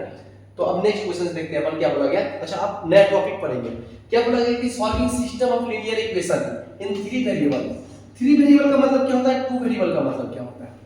अगर किसी भी इक्वेशन में लीनियर इक्वेशन में 2 वेरिएबल हो, जैसे कि 2x + 4y = 8 लिखा हो, तो इसका मतलब ये होता है, इसका जब हम कर्व बनाएंगे ना तो स्ट्रेट लाइन के कर्व बनते हैं, क्योंकि यहाँ पे x और y इन्वॉल्व है और डिग्री कितना है 1 डिग्री है, तो जो कर्व बनाएंगे वो किसका कर्व बनता है स्ट्रेट लाइन के। लेकिन इसी इक्वेशन में मैं क्या करूं z भी इन्वॉल्व कर दो, जेड भी इन्वॉल्व कर दूं, तो एक किसका इक्वेशन है, एक प्लेन का इक्वेशन है। प्लेन का मतलब जैसे बोर्ड एक प्लेन है, जैसे टेबल एक प्लेन है, तो उसका इक्वेशन आता है। जेड इन्वॉल्व होने पे किसका इक्वेशन बन जाता है, प्लेन का इक्वेशन बन जाता है। और किसका इक्वेशन है, स्ट्रेट लाइन का इक्वेशन है। तो बोल रहा है कि तीन प्लेन को सॉल्व करने पे एक किसका इक्वेशन है, प्लेन का सॉल्व, प्लेन का इक्वेशन है, एक प्लेन के पूरे इक्वेशन है। यहां भी प्लेन की इक्वेशन है। अगर राइट हैंड साइड में 0 0 लिखा हो, राइट हैंड साइड में 0 0 लिखा हो तो उसको बोलते हैं होमोजेनियस सिस्टम। और राइट हैंड साइड में कोई नंबर हो 0 के अलावा कोई और हो, अगर दो 0 हो और थर्ड वाला 0 ना हो, जैसे 0 हो जाए, 0 हो जाए, यहाँ पे 8 हो जाए, फिर भी नॉन होमोजेनियस होगा। होमोजेनियस कब बोलेंगे, जब तीनों सिमिलटेनियसली, मतलब तीनों एक साथ 0 होना चाहिए, तब जाकर होमोजेनियस बोलेंगे। यहाँ पे D1 D2 0 हो भी जाए, D3 अगर 0 नहीं रहा तो नॉन होमोजेनियस हो जाएगा। तो दो पार्ट में पढ़ने वाले, non homogeneous system of equation और एक है होमोजेनियस सिस्टम ऑफ इक्वेशन। दोनों का मतलब समझ में आ गया। राइट हैंड साइड में 0 0 हो तो होमोजेनियस, राइट हैंड साइड में कोई भी एक, एटलीस्ट वन, कम से कम कोई एक नॉन जीरो हो तो उसको बोलते हैं non homogeneous system of equation. एक किसका इक्वेशन लिखे हैं, प्लेन के इक्वेशन लिखे हुए हैं। अच्छा, तीन प्लेन क्या हो सकता है, तीन प्लेन, अगर तीन प्लेन में से अगर दो प्लेन पैरेलल हो जाए और थर्ड प्लेन उसको कट कर दे तो फिर भी पॉइंट ऑफ इंटरसेक्शन नहीं आएगा, क्योंकि दो प्लेन अगर पैरेलल हो गया तो दो प्लेन में से कोई भी एक पॉइंट नहीं होगा, इस दोनों प्लेन पे कोई भी कॉमन पॉइंट नहीं आएंगे। और थर्ड प्लेन मान लो कि बीच में कट भी कर दिया दोनों प्लेन को, तो फिर भी नंबर मतलब पॉइंट ऑफ इंटरसेक्शन नहीं आएगा, मतलब नो सॉल्यूशंस आएंगे। अगर तीनों प्लेन एक प्लेन पे आ जाए तो क्या होगा, कितने पॉइंट होंगे, इनफिनिट पॉइंट ऑफ सिलेक्शन आ सकते हैं। अगर तीन प्लेन, एक प्लेन ऐसा है, दूसरा प्लेन इस टाइप से कट कर दे और थर्ड प्लेन भी कट करते हुए जाए तो कितने पॉइंट ऑफ इंटरसेक्शन आएगा, एक पॉइंट ऑफ इंटरसेक्शन आ सकते हैं। ठीक है, जैसे कि यहाँ पे देखें कि मान लो कि बोर्ड प्लेन होते हैं, जैसे कि बोर्ड है, ठीक है, इस टाइप से मतलब समझ सकते हो कि बना सकते हैं, फोटो बना दिया।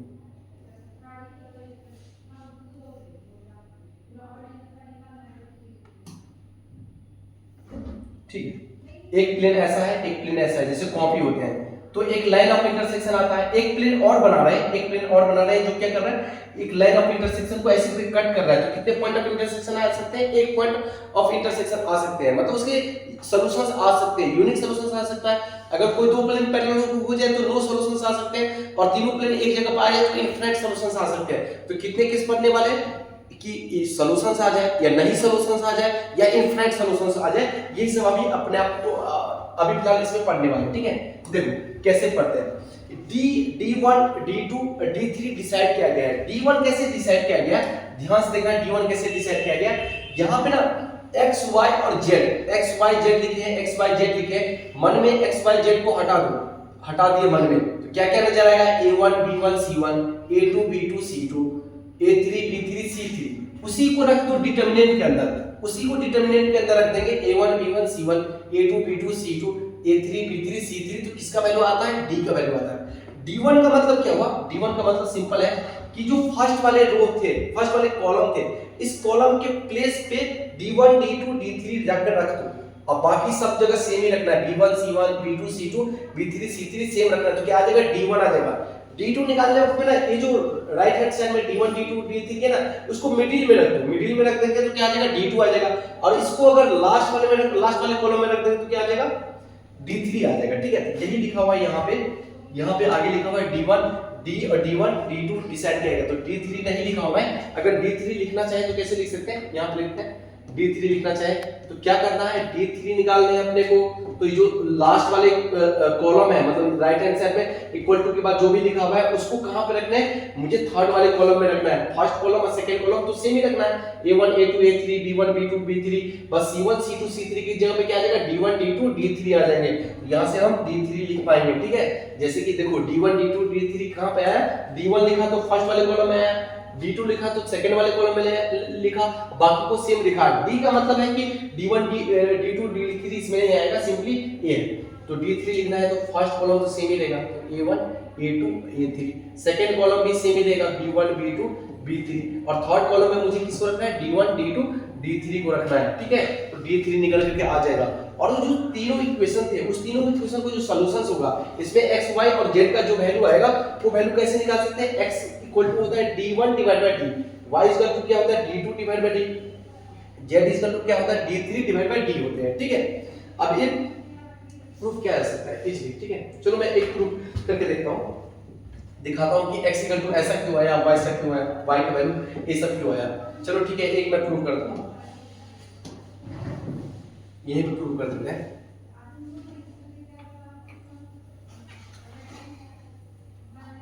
ठीक है, d1 क्या था, d1 था, d1 में फर्स्ट वाले कॉलम में d1 रखना था, d2 रखना था और d3 रखना था। सेकंड वाले कॉलम में तो जो लिखा है वही रखना है, मतलब b1 b2 b3, और थर्ड वाले में c1 c2 c3 रखने। ठीक है, चलो ठीक है, रफ कर देते हैं आगे पर, सब काम भी नहीं है,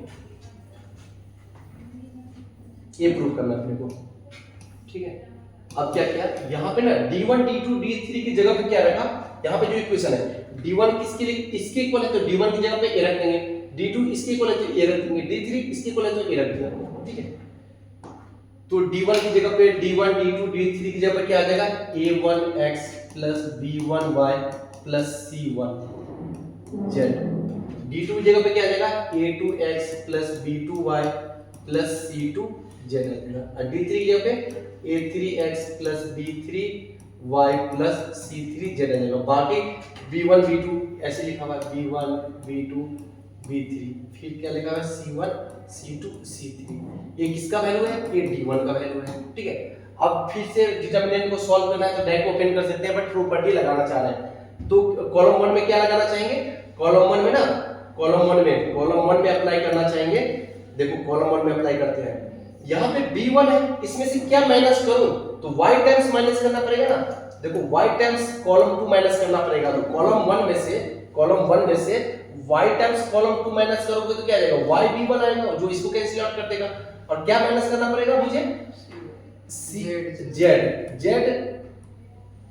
c3, मतलब कॉलम 3 z c3, तो कॉलम 1 में से माइनस कर रहे हैं z c3, तो z c3 माइनस करोगे, कॉलम थर्ड वाले माइनस करोगे तो z मल्टीप्लाई c1 इससे कैंसिल आउट हो जाएगा। तो फाइनल क्या होगा, जब ये अप्लाई कर देंगे इसके अंदर तो फाइनल डिटरमिनेंट क्या निकल कर क्या आएगा, एक इसका वैल्यू है d1 का वैल्यू, तो फाइनल डिटरमिनेंट आएगा इतना मल्टीप्लाई, देखो c1 की जगह पे ये रखा, माइनस y टाइम्स c2 किया तो y टाइम्स c2 इसको कैंसिल आउट कर दिया, माइनस z टाइम्स c3 किया इसको कैंसिल आउट कर दिया, तो a1 into x बचा, simple a1 into x। Similarly यहां पे बचेगा a2 into x बचेगा, यहां पे क्या बचेगा a3 into x बचेगा, बाकी को लिखा b1 b2 b3 c1 c2 c3 लिखा। ठीक है, अब ध्यान से देखा, इसमें से x कॉमन ले लिया तो x बाहर आएगा। ठीक है, तो d1 इक्वल टू क्या आ जाएगा, x इनटू, फिर ब्रैकेट के अंदर क्या बचेगा, a1 a2 a3 b1 b2 b3 c1 c2 c3, वो तो d का वैल्यू था।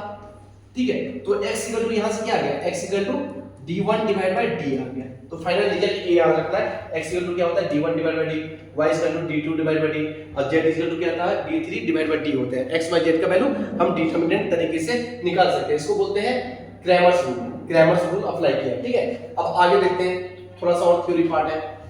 अच्छा, उसके सॉल्यूशंस आने के लिए, सॉल्यूशंस में क्या था ध्यान से समझते हैं, x इक्वल टू क्या था d1 डिवाइड बाय d था, y इक्वल टू क्या था d2 डिवाइड बाय d था, और z इक्वल टू क्या था d3 डिवाइड बाय d। ठीक है, अब ध्यान से देखो x कुछ ना कुछ वैल्यू देगा, x का वैल्यू कब वैलिड हो सकता है, जब d क्या हो, जीरो ना हो। अगर d जीरो हो गया तो anything divide by zero undefined हो जाएगा, d अगर जीरो हो गया तो अनडिफाइंड हो जाएगा, d अगर जीरो हुआ तो अनडिफाइंड हो जाएगा।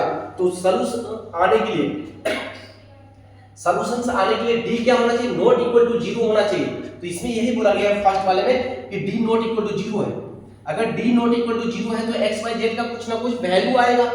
ठीक है, लेकिन यहाँ पे बोला गया है कि केस बना दे कि d1 d2 d3 जीरो हो गया, मतलब ये तीनों d1 d2 d3 अगर जीरो हो गया तो zero divide by non zero quantity, zero divide by non zero quantity, zero divide by non zero quantity क्या हो जाएगा, x इक्वल टू जीरो हो जाएगा, y इक्वल टू जीरो हो जाएगा, z इक्वल टू जीरो हो जाएगा। तो इस केस में क्या होगा, x y z का वैल्यू क्या होगा, 0 0 0, मतलब ओरिजिन जो है वो सेटिस्फाइड कर देंगे। तो इसको बोलते हैं यूनिक ट्रिवियल सॉल्यूशन, मतलब जब x y z का वैल्यू जीरो आ जाए ना, x y z का वैल्यू जीरो के अलावा कुछ और की बातें नहीं कर रहा है, सिर्फ जीरो की बात कर रहा हूं, तो x y z का वैल्यू अगर जीरो हो जाए तो उसको बोलते हैं ट्रिवियल सॉल्यूशन।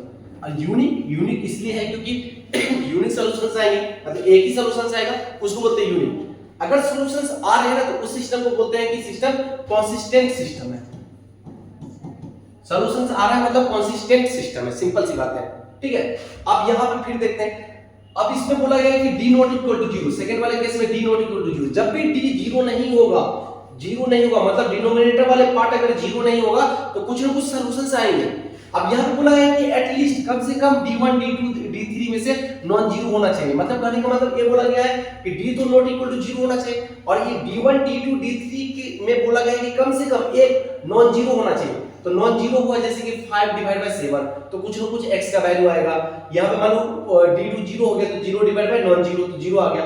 मान लो कि यहां पे d3 भी जीरो हो गया तो 0 divide by non zero zero आ गया। तो क्या सॉल्यूशन आया 0 0, यहां पे मान लो 5 डिवाइड बाय 7 आया, ठीक है, इस टाइप से। तो तीनों क्वांटिटी जीरो नहीं हुआ ना, अगर तीनों सॉल्यूशन जीरो हो जाए तब ट्रिवियल बोलते हैं। अगर यहां पे क्या होगा, हर x y z का तीनों का वैल्यू ना x y z के एटलीस्ट कम से कम एक वैल्यू नॉन जीरो होंगे, क्योंकि यहां पे बोला गया है at least one of the d1 d2 d3 non zero. अगर d1 d2 d3 में से कम एक नॉन जीरो रहा, नॉन जीरो मतलब कोई भी नंबर जैसे 11 डिवाइड बाय d बोला गया है नॉट इक्वल टू जीरो, तो मान लो कि ये 12 आ गया तो 11 डिवाइड बाय 12 तो x का वैल्यू जीरो नहीं आया ना, कुछ ना कुछ नंबर आया, तो उसको बोलते हैं नॉन ट्रिवियल सॉल्यूशन, ठीक है।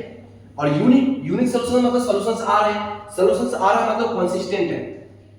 तो इस फर्स्ट और सेकंड से मुझे क्या सीखने को मिला, फर्स्ट और सेकंड से सीखने को मिला कि सॉल्यूशंस आने के लिए मुझे क्या होना पड़ेगा, d not equal to zero होना पड़ेगा। दोनों केस में देखो d not equal to zero है, तभी जाकर के सॉल्यूशंस आएगा। d not equal to zero रहा तभी तो d1 divide by d define हो पाएगा मैथमेटिकली, तभी तो कुछ ना कुछ x का वैल्यू आएगा, नहीं तो अगर जीरो हो गया तो सॉल्यूशंस कहां से आएगा, ये तो अनडिफाइन हो जाएगा। इससे d not equal to zero में कुछ ना कुछ सॉल्यूशंस आएंगे। अगर solutions x equal to zero आया, y इक्वल टू जीरो आया, z इक्वल टू जीरो, तीनों वैल्यू x y z का तीनों वैल्यू अगर जीरो आ गया तो उसको बोलते हैं ट्रिवियल सॉल्यूशन। अगर तीनों में से कोई एक वैल्यू जीरो नहीं आया तो उसको बोलते हैं नॉन ट्रिवियल सॉल्यूशन, ठीक है। आ सॉल्यूशन तो आएंगे क्योंकि d not equal to zero है, ठीक है। तो फर्स्ट और सेकंड क्या बोला है कि सॉल्यूशंस आएगा। सॉल्यूशंस बहुत सारे चीज आ सकते हैं, जैसे x का वैल्यू 5 आ सकता है, y का वैल्यू 2 आ सकता है, z का वैल्यू 7 आ सकते हैं, ठीक है। तो उसको बोलते हैं यूनिक सॉल्यूशन। सॉल्यूशंस आया, लेकिन ये ट्रिवियल सॉल्यूशंस है कि नॉन ट्रिवियल सॉल्यूशंस है, ये नॉन ट्रिवियल सॉल्यूशंस है। ट्रिवियल सॉल्यूशंस एक ही केस में होगा जब x इक्वल टू भी 0 हो जाए, y इक्वल टू 0 हो जाए, z इक्वल टू 0 हो जाए, वो भी तो सॉल्यूशंस है ना, x equal to 0, y equal to 0, z equal to 0, तीनों वैल्यू अगर 0 0 0 रहा तब जाकर उसके सॉल्यूशंस को बोला गया ट्रिवियल सॉल्यूशंस, मतलब यूनिक सॉल्यूशन। सॉल्यूशन को दो पार्ट में बांट दिया कि x y z के बहुत सारे वैल्यू, ठीक है, बहुत सारे वैल्यू आया, बहुत सारे वैल्यू आया, उसमें x y z का तीनों वैल्यू अगर 0 हो गया तो उसको बोलेंगे ट्रिवियल, और तीनों में से कोई एटलीस्ट कम से कम एक नॉन जीरो हुआ तो उसको बोलेंगे नॉन ट्रिवियल। अच्छा, अब थर्ड वाले केस पढ़ते हैं। इफ एटलीस्ट, थर्ड वाले केस में क्या किया है, d इक्वल टू 0 कर दिया। अच्छा, d इक्वल टू 0 कर दिया तो नीचे 0 हो गया तो सॉल्यूशंस नहीं आएगा। अच्छा, सॉल्यूशंस तब नहीं आएंगे जब यहां पे d1 d2 d3 उसमें से कम एटलीस्ट कम से कम एक नॉन जीरो होना चाहिए। मतलब थर्ड वाले केस कैसा बनना चाहिए, इस टाइप से बनना चाहिए, 3 डिवाइड बाय 0 बनना चाहिए। अब मान लो आगे वाले बन गया 0 बाय 0 क्योंकि d 0 है ना इसमें, तो इसको बोलते हैं नो सॉल्यूशंस। इसमें क्या बोलेंगे, नो सॉल्यूशन। कम से कम ऊपर में से इन तीनों में से कम एक वैल्यू, कम से कम d1 d2 d3 में से कम एक, एटलीस्ट कम से कम एक नॉन जीरो होना चाहिए, मतलब तीनों जीरो नहीं होना चाहिए एक साथ। ऐसा केस नहीं होना चाहिए 0 बाय 0 0 बाय 0 0 बाय 0, ऐसा केस नहीं होना चाहिए। कैसा केस होना चाहिए, इस टाइप से कोई भी केस होना चाहिए, मतलब ऊपर में तीनों एक साथ जीरो नहीं होना चाहिए, उसमें से कम एक नॉन जीरो होना चाहिए, तो बोलते हैं no solution. System has no solution, और जो सिस्टम का सॉल्यूशंस नहीं आते हैं उसको बोलते हैं इनकंसिस्टेंट, ठीक है। ऐसा अब आगे लास्ट वाले बहुत इजी है, सारे जीरो हो जाए, d1 d2 d3 जीरो हो गया, मतलब ऐसा वाला केस बन जाए तो इसको बोलते हैं इनफिनाइट सॉल्यूशंस। इसको बोलते हैं सिस्टम है इनफिनाइट सॉल्यूशंस, कंसिस्टेंट सॉल्यूशंस आया इसलिए इसको बोला गया है कंसिस्टेंट सिस्टम बोला गया है, ठीक है।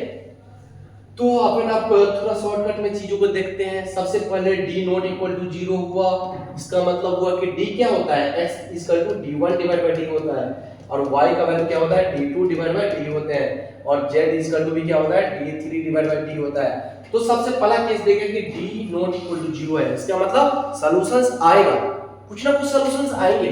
अगर x भी सॉल्यूशंस में x 0 आया, y 0 आया, z 0 आया तो सॉल्यूशंस को नाम दिया गया है trivial solution.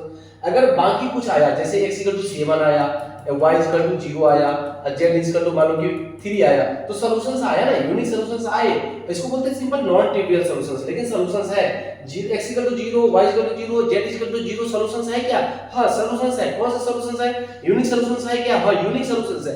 Unique trivial solutions है। आप बोलेंगे ट्रिवियल है कि नॉन ट्रिवियल है? तो ट्रिवियल है, ठीक है ऐसा।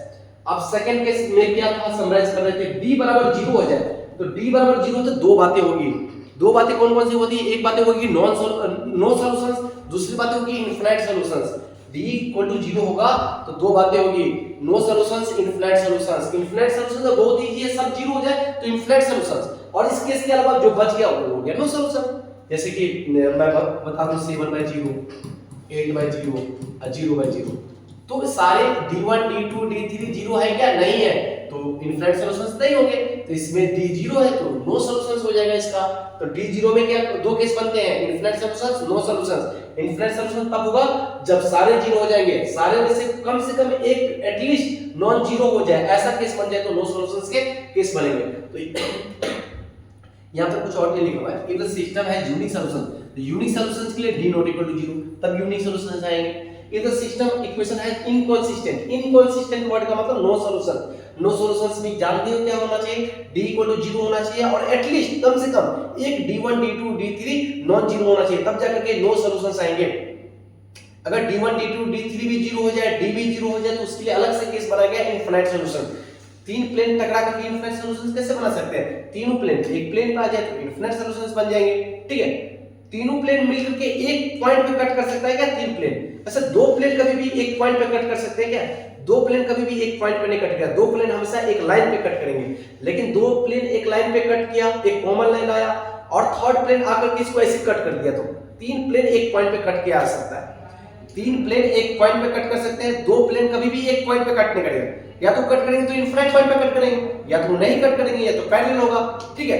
लेकिन तीन प्लेन हमेशा एक पॉइंट, तीन प्लेन हमेशा नहीं, एक केस बनेगा जो वो एक पॉइंट पे कट कर सकते हैं। जैसे कि घर के कॉर्नर जो होता है, उस कॉर्नर में देखो दीवार जो आसपास वाले दीवार होते हैं, दो दीवार है तो दोनों दीवार तो कितने पॉइंट पे कट गया? इनफिनिट एक लाइन पे कट गया, और एक छत ऊपर से आया उसको उस लाइन को कट करते गया, तो एक ही पॉइंट तो है कॉमन जो इस तीनों दीवार के बीच में है, ठीक है। कट करने का मतलब कॉमन पॉइंट, वो कॉमन पॉइंट तीनों इक्वेशन को सैटिस्फाई करना चाहिए। तो ये सारी चीज याद रखनी है अपने को, ठीक है। अब आगे देखते हैं फॉर होमोजेनियस, नॉन होमोजेनियस देख लिया, होमोजेनियस के लिए देखेंगे। होमोजेनियस में d1 क्या होगा? अच्छा d1 होते क्या है? d1 के लिए निकालने वक्त में ना राइट हैंड साइड पे जो होता है उसको यहाँ पे लिखते हैं, अब बाकी चीज को यहाँ पे लिखते हैं, b1 b2 b3 और c1 c2 और c3 को यहाँ पे लिखते हैं। तो फर्स्ट कॉलम 0 0 हो गया तो d1 तो इसमें 0 हो जाएगा, ठीक है। d2 क्या हुआ? d2 में 0 0 है, जो राइट हैंड साइड है वो मिडिल में आएगा, फिर भी d2 0 हो जाएगा। तो होमोजेनियस सिस्टम है, जब राइट हैंड साइड 0 0 0 है, उस केस में d1 d2 d3 का वैल्यू ऑलवेज हमेशा मस्ट 0 होगा, 0 के बाद कुछ नहीं होगा, क्योंकि d1 लिखोगे तो फर्स्ट कॉलम 0 0 है, d2 लिखोगे तो सेकंड वाले कॉलम 0 0 है, d3 लिखोगे तो थर्ड वाले कॉलम 0 0 0 0 क्यों है? क्योंकि राइट हैंड साइड में 0 0 0 है, यही तो उठा करके वहां पे रखते हैं अपन। तो होमोजेनियस सिस्टम में d1 d2 d3 0 ही होगा। अब इसमें देखो केस, इफ d बराबर 0, अगर d1 d2 d3 तो ऑलवेज 0 है ही होमोजेनियस के लिए। अब d भी 0 हो जाए तो जानते हैं सारे 0 हो गया, सारे 0 हो गए तो इनफिनिट सॉल्यूशन केस बन गए। उसमें क्या लिखा हुआ? Infinite solutions. अब क्या लगा है? d नॉट इक्वल टू 0, अगर d नॉट इक्वल टू 0 रहा और d1 d2 d3 तो 0 होंगे ही, तो इस केस में यूनिक सॉल्यूशंस आएगा, यूनिक ट्रिवियल सॉल्यूशंस आएगा। ट्रिवियल सॉल्यूशन मतलब इस केस में x बराबर 0, y बराबर 0 और z बराबर 0 आएगा। देखो ना रख करके सैटिस्फाइड हो जाएगा, x 0 y 0 z 0 है, ठीक है, लिखिए z लिखा होगा, ठीक z।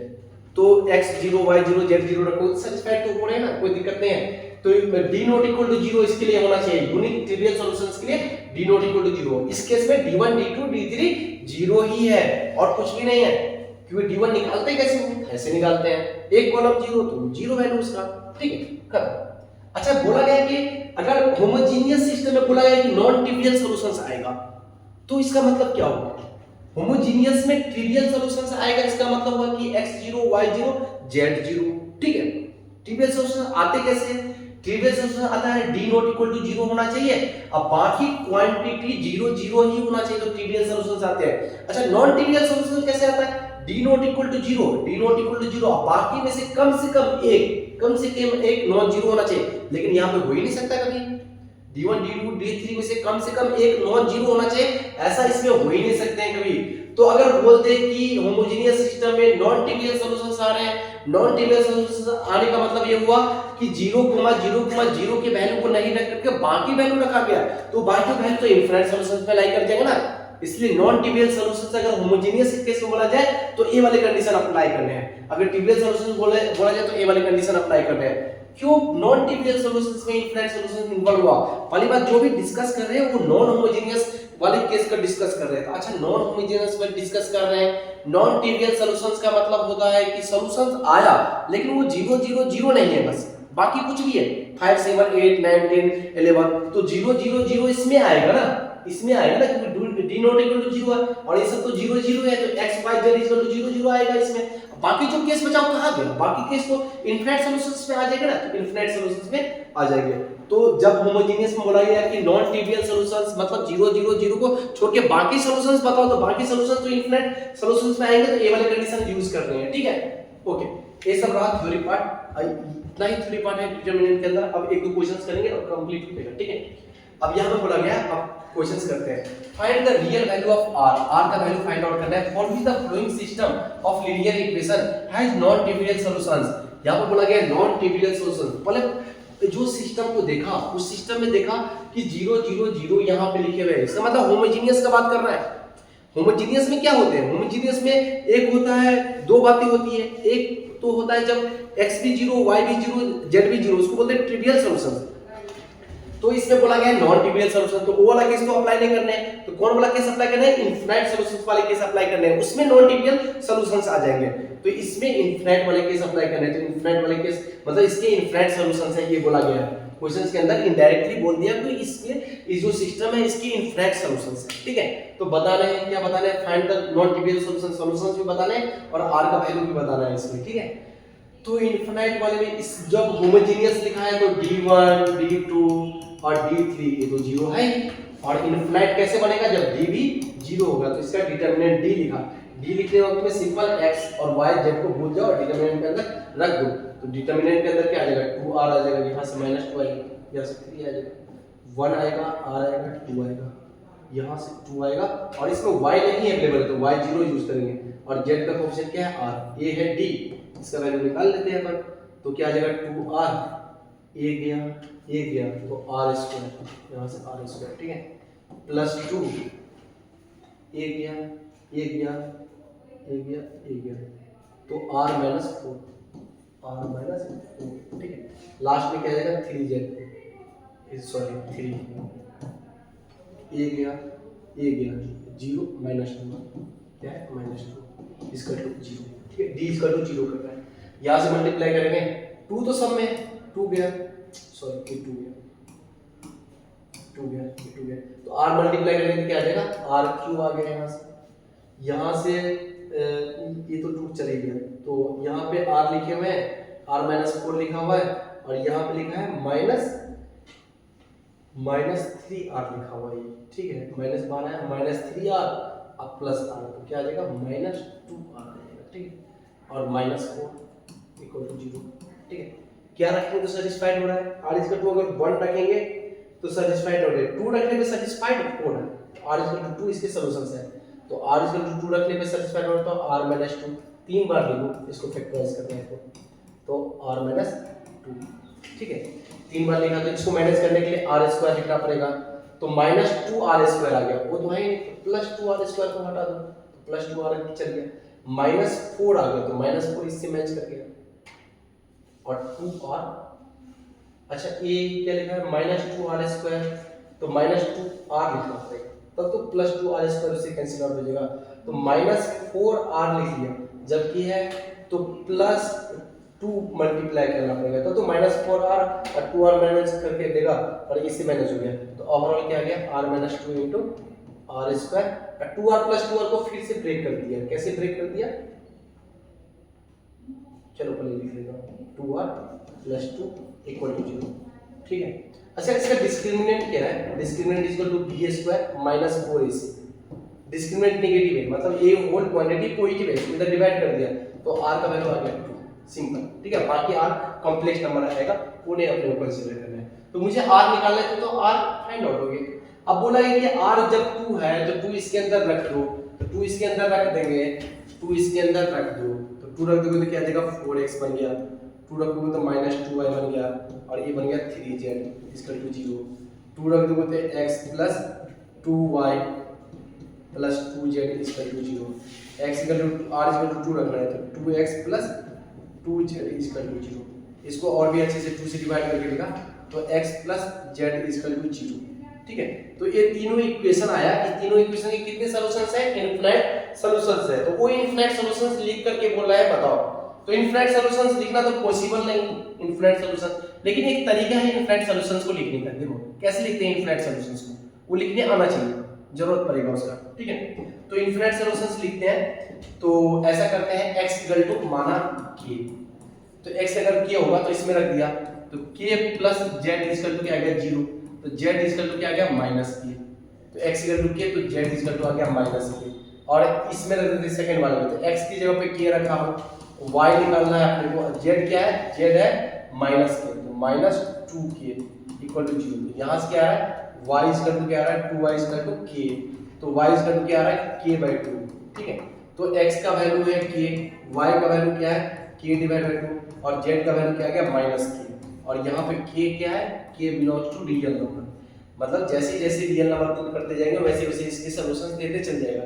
जैसे k इक्वल टू तुम 0 पुट कर दो तो k इक्वल टू 0 पुट करेंगे तो 0,0,0, ठीक है, 0,0, 0,0 इसको सेटिस्फाइड कर रहा है। देखो ना x 0 z 0 कुछ भी x y z 0 रखो तो सेटिस्फाइड हो गया, एक पॉइंट कुछ भी रखो, k इक्वल टू मान लो 2 रख दिया तो 2 रखोगे तो क्या आ जाएगा यहाँ से 2, 1, -2, ये तीनों इक्वेशन को सेटिस्फाई करेगा। किसी में रख दो, इसमें रखेंगे तो 2 -2 0 हो गया, इसमें रखोगे तो देखो 2 यहाँ पे रखा 1 यहाँ पे रखा तो 4 हो गया ना, अब -2 रखा तो सेटिस्फाइड हो गया ना।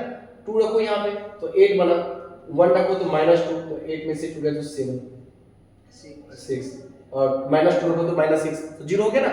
ऐसे करके k का वैल्यू अगर मान लो कि 5 रखा तो 5 5/2 -5 इसके सॉल्यूशन तीनों को सेटिस्फाइड करेगा। k इक्वल टू 10 रखो तो 10 5 -10 इसको सेटिस्फाइड तीनों को सेटिस्फाइड करेगा। k इक्वल टू √3 रख दिया फिर भी सेटिस्फाइड कर देगा, इसको तीनों को सेटिस्फाइड कर देगा।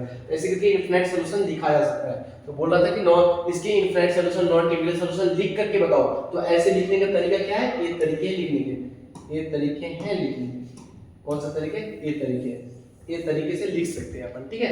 x का वैल्यू k और y का वैल्यू k/2, z का वैल्यू -k, ठीक है। अब k क्या है, रियल नंबर, जैसे जैसे रियल नंबर पुट करते ही जाएंगे वैसे करके मुझे बहुत सारे सॉल्यूशंस देते चल जाएगा, वो सारे इनफिनिट सॉल्यूशंस होंगे इसके। तो ये जो मतलब पहले जो 2000 में पेपर होता था तो उसमें सब्जेक्टिव भी रहता था, तो इस टाइप से लिख करके देना था इसका जवाब, ठीक है। ये रहा। चलो अब नेक्स्ट क्वेश्चन देखते हैं। बोला गया है कि alpha beta belongs to real number, suppose the system of linear equation has infinite many solutions. इसके इनफिनिट मेनी सॉल्यूशंस होंगे तो अल्फा और बीटा फाइंड आउट करना है। तो इनफिनिट मेनी सॉल्यूशंस कब होता है, जब सारे वैल्यू 0 होते हैं। तो d निकाला इससे, तो पहले d निकाल लेते हैं। d क्या है 1 -1 और 1 2 2 और क्या है अल्फा, ठीक है।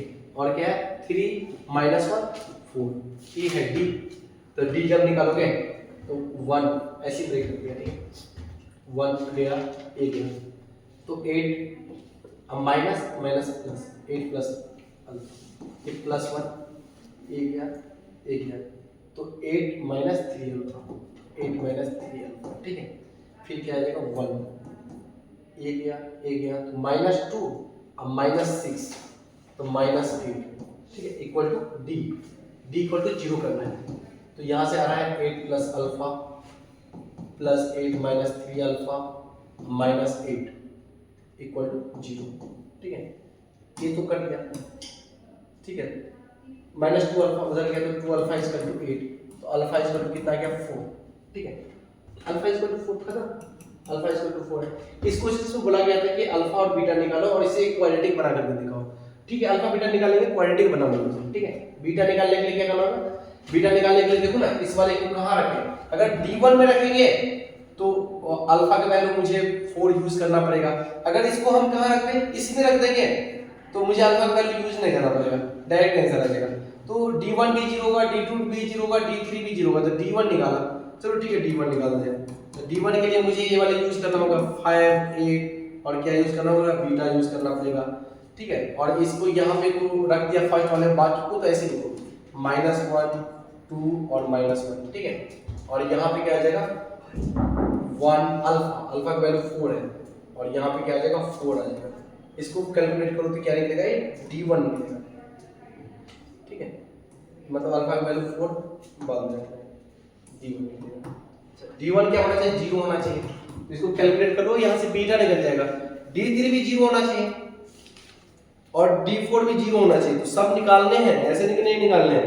क्यों निकालने हैं सब, क्योंकि अगर मान लो कि D2 निकाले और अल्फा बीटा पुट किए, नहीं आया 0, तो नो सॉल्यूशंस भी तो आ सकता है, क्योंकि नो सॉल्यूशंस में D0 होते हैं। D1 D2 D3 में से कोई नॉन जीरो होना चाहिए। तो मुझे ऐसे बीटा पुट करने हैं, अल्फा बीटा का वैल्यू ऐसा देना है ताकि D1 भी 0 हो जाए, D2 भी 0 हो जाए, D3 भी 0 है। अभी बहुत सिंपल है, D1 निकाल करके आंसर दे दो, आंसर आ जाएगा। क्योंकि D2 में भी वो रखोगे तो 0 आ जाएगा, D3 में भी रखने पे 0 आ जाएंगे, ठीक है। चलो D1 निकालो, D1 निकाल करके 0 के इक्वल करो तो बीटा निकल जाएगा। यहाँ से निकाले क्या, इजी है, निकाल दिया, ठीक है। कैसे निकालेंगे, 5 इंटू ए गया, ओ गया, 8 4 12 प्लस 1 इंटू ए गया 8 चौक 32 माइनस 4 बीटा, ठीक है, प्लस 1 इंटू ए गया तो -8 माइनस 2 बीटा इक्वल टू 0। तो 15 12 5 60 plus 32 minus 4 beta -8 minus 2 beta equal to 0। तो 4 बीटा 2 बीटा 6 बीटा इधर लिखा और 8 32 में से 8 गया तो 12 में से 8 गया तो 24 4 84 4 से 6 से काटा 14 छक्का 84 बीटा इसका कितना आ गया 49, ठीक है। D1 निकला। अब D2 निकालोगे ना, D2 मैं बता रहा हूँ, डिटेल में बता रहा हूँ। D2 निकालने की जरूरत नहीं है, D1 D2 निकालो, अल्फा बीटा निकल गया तो अपन आंसर टिक करके आगे बढ़ेंगे, उसका टाइम थोड़ी ना है। चलो निकालो, D2 निकालो। D2 में क्या आ जाएगा, D2 में आ जाएंगे फर्स्ट वाले तो वही रहा 1 2 3 और सेकंड में रखना है 5 8 रखना है और बीटा का वैल्यू कितना है 14 रखना है और लास्ट वाले में क्या रखना है 1 अल्फा कितना है 4 है और 4 रखना है। ये 0 आ जाएगा, कैलकुलेट करके देखना आराम से 0 आ जाएगा। चलो ठीक है, मैं कैलकुलेट करता हूं। इसमें ना C2 में लगा दिया C2 minus C2 minus 2 times C3 लगा दिया, C2 में लगा दिया C2 माइनस 2 टाइम्स C3 लगा दिया। तो ये डिटरमिनेंट बन गया 1 2 3, C2 में से माइनस करना है 2 टाइम्स, तो 5 में से 2 गया तो 3 और 8 में से 8 गया तो 0, 4 दूनी 8, 14 में से 8 गया तो 6। ये डिटरमिनेंट थोड़ा सीधा हो गया, ठीक है। अब निकाल लेते हैं अपन। तो 1 ए गया 0 माइनस 24, ठीक है, माइनस 3 इंटू ए गया तो 8 माइनस 12 तो माइनस 4, ठीक है। फिर 1 इंटू ए गया 12, ठीक है, प्लस 12। तो ये क्या आ रहा है यहाँ से माइनस 24 प्लस 12 अब प्लस 12 है, तो आ गया ना 0। तो D2 आ गया 0। सिमिलरली D3 निकालेंगे तो 0 आ जाएगा। तो D1 D2 D3 क्या होना चाहिए 0 होना चाहिए। तो अल्फा बीटा का वैसे वैल्यू निकल गया। मैं बस चेक कर रहा था अभी कि D2 0 आ रहे कि नहीं आ रहे, D3 0 आ रहे कि नहीं आ रहे। जब इनफाइनाइट सॉल्यूशंस आएगा ना तो सारे वैल्यू क्या आना चाहिए 0 0 0 0 आना चाहिए। मतलब D1 D2 D3 सारे 0 आना चाहिए। अगर बोलता है कि नो सॉल्यूशंस, तो नो सॉल्यूशंस में ना एटलीस्ट कम से कम D1 D2 D3 में से कम एक नॉन जीरो आना चाहिए और नो सॉल्यूशंस में D तो 0 आना ही चाहिए। इनफाइनाइट सॉल्यूशंस में भी D 0 आना चाहिए, ठीक है। 15 हो गया। दो क्वेश्चंस और पूछे। If the system of the equation has non-trivial solutions, फिर वही क्वेश्चन से non-trivial solutions बोल दिया, ठीक है। तो ये निकाल ले। non-trivial solutions अगर होमोजेनियस में बोल दे, होमोजेनियस में अगर बोल दे non-trivial solutions, इसका मतलब होमोजेनियस सिस्टम में दो टाइप के सॉल्यूशंस आएंगे। एक आएगा 0 0 0, वो तो नहीं रखना, वो तो ट्रिवियल है। तो दूसरा क्या सॉल्यूशंस है इनफाइनाइट सॉल्यूशंस। तो इनफाइनाइट सॉल्यूशंस में ही तो नॉन ट्रिवियल सॉल्यूशंस इन्वॉल्व रहेगा। इसीलिए होमोजेनियस केस में नॉन ट्रिवियल सॉल्यूशंस में मुझे इनफाइनाइट सॉल्यूशंस वाले केस अप्लाई करने हैं। और होमोजेनियस में तो D1 भी 0 होगा, D2 0 होगा, D3 तो ऑलवेज 0 होगा। मुझे D इक्वल टू सिंपल 0 करना है और बोला गया इसका वैल्यू तो ठीक है, पहले D इक्वल टू 0 करो। तो D क्या है डी है तुम्हारा 1, यहाँ से 2 है, वहां से 1 है, और यहाँ से 2 है, यहाँ से 3 है, y कोएफिशिएंट k है, और यहाँ पे y कोएफिशिएंट -1 है, और z वाले -1 है, यहाँ पे -2 है, और यहाँ पे क्या है 1 है, ये d है, इसको 0 किया इक्वल टू 0, तो 2 मल्टीप्लाई बाय a गया, तो k -2 -3 इंटू a गया 1 + 4, ठीक है, -1 इंटू a गया -1 -2 इक्वल टू 0 करना है, ठीक है।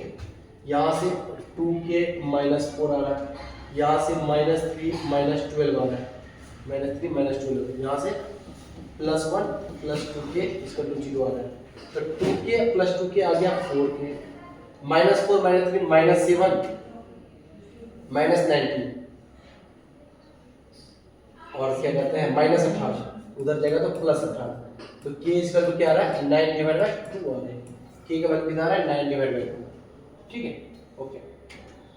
अगर कैलकुलेशन सही है तो k का वैल्यू कितना आ जाएगा 9/2 हो जाएगा, 2 * a गया k -2 सही है, -3 * a गया 1 सही है, -1 * a गया तो -1 -2, इसको कैलकुलेशन में देख लेते हैं, -2 और +1 + 2k, तो 2k + 4k 4 × 7 7 × 18 सही 9/2, तो k का वैल्यू आ गया 9/2, तो मुझे x/y y/z z/x निकालना है और प्लस k निकालना है। अच्छा x/y/z के कितने वैल्यू आ सकते हैं, इनफिनिट वैल्यू आ सकते हैं, तो इनफिनिट वैल्यू कैसे निकाल सकते हैं, इनफिनिट वैल्यू देना तो मुश्किल है ना, लेकिन एक तरीके है इनफिनिट वैल्यू सॉल्व करने की, वो तरीके क्या है, ऐसे माना, क्या माना कि x का वैल्यू माना कि k, x वैल्यू क्या माना कि k, x अगर k होगा तो रख दो तीनों में, इसमें रख देंगे तो क्या आ जाएगा 2k + 3y - z = 0, x = k इसके अंदर रखेंगे तो क्या आ जाएगा k नहीं, अब k यूज कर लिया तो अपन दूसरा यूज करते हैं, तो k नहीं मान करके अल्फा बोल दिया, x = अल्फा जब बोल देंगे, अल्फा जब बोलोगे तो यहाँ पे भी क्या यूज करें, अल्फा यूज करेंगे, तो 2 अल्फा + 3y - z, और अल्फा इसमें रखा तो अल्फा + k का वैल्यू जानते हैं 9/2, चलो इस सेकंड वाले इक्वेशन यूज नहीं करते, अपन थर्ड वाला यूज कर लेते हैं, ठीक है। थर्ड वाले में क्या बन गया 2x, तो 2 अल्फा -y + z = 0 आ गया, ठीक है। दोनों को जोड़ देते हैं, जोड़ोगे तो क्या आ जाएगा 4 अल्फा + 2y = 0, तो यहाँ से y आ गया, 2 से डिवाइड कर दिया, तो y = आ गया यहाँ से -2 अल्फा आ गया, मतलब लैम्डा -2 लैम्डा, तो y = आ गया -2 लैम्डा आ गया, y x और y पता चल गया, यहाँ पे रख दिए, तो 2 लैम्डा + 3 × y है -2 लैम्डा, मतलब -6 लैम्डा, और z को उधर ले गया, तो z = क्या आ गया यहाँ से -4 लैम्डा आ गया, z का वैल्यू कितना आ गया, z = -4 लैम्डा आ गया। अब यहाँ पे रख दो सब कुछ, x का वैल्यू क्या है, x का वैल्यू लैम्डा है, और y का वैल्यू कितना है, y का वैल्यू -2 लैम्डा आया, -2 लैम्डा, फिर क्या गया प्लस y का वैल्यू -2 लैम्डा, और z का वैल्यू कितना आया, z का वैल्यू -4 लैम्डा, ठीक है, प्लस z का value -4 lambda divide by x, और x कितना है लैम्डा, प्लस k कितना है 9/2, तो यहाँ से लैम्डा से लैम्डा कट गया। ये सब जो वैल्यू आया x y z का जो वैल्यू आया, x y z का क्या क्या वैल्यू आया, x = लैम्डा आया, y = -2 लैम्डा आया, और z = कितना आया -4 लैम्डा।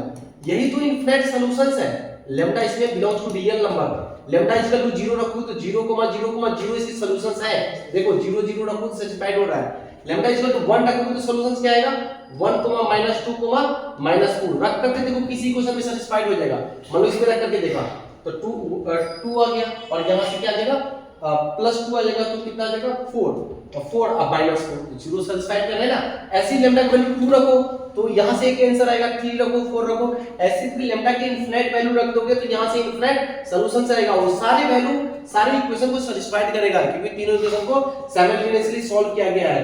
तो लैम्डा के टर्म में x = लैम्डा रखा, y z रखा, चलो इसे हम सॉल्व कर लेते हैं। ये लिखा है -1/2, यहाँ तो प्लस हो गया, +1/2 लिखा हुआ है, और ये तुम्हारा लिखा है -4 लिखा हुआ है और ये 9/2 लिखा हुआ है, ठीक है।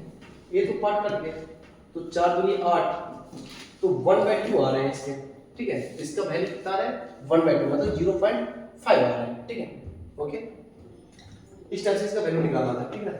अब ये लास्ट क्वेश्चन है क्या, चलो देख लेते हैं। यहाँ पे क्या बोला गया, S denote the set of the all real value of lambda such that the system of equation. अच्छा, ये होमोजेनियस है कि नॉन होमोजेनियस है?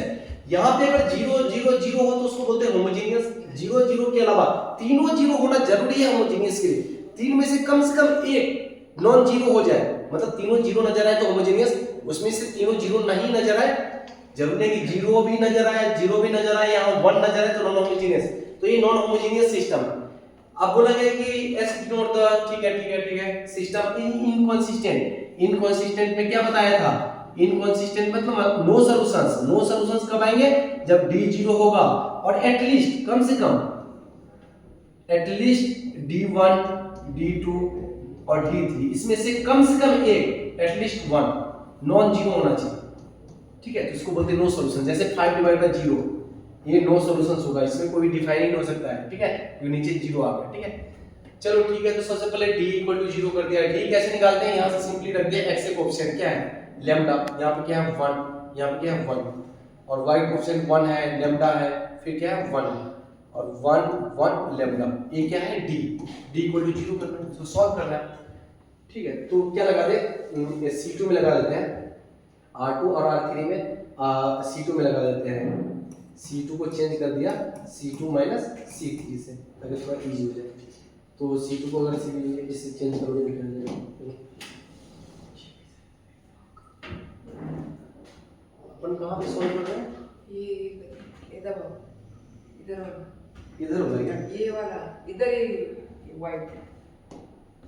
अच्छा चलो ठीक है, लगा दिया C2 में लगा दिया, तो C2 ही चेंज होगा, बाकी तो ऐसे ही लगा।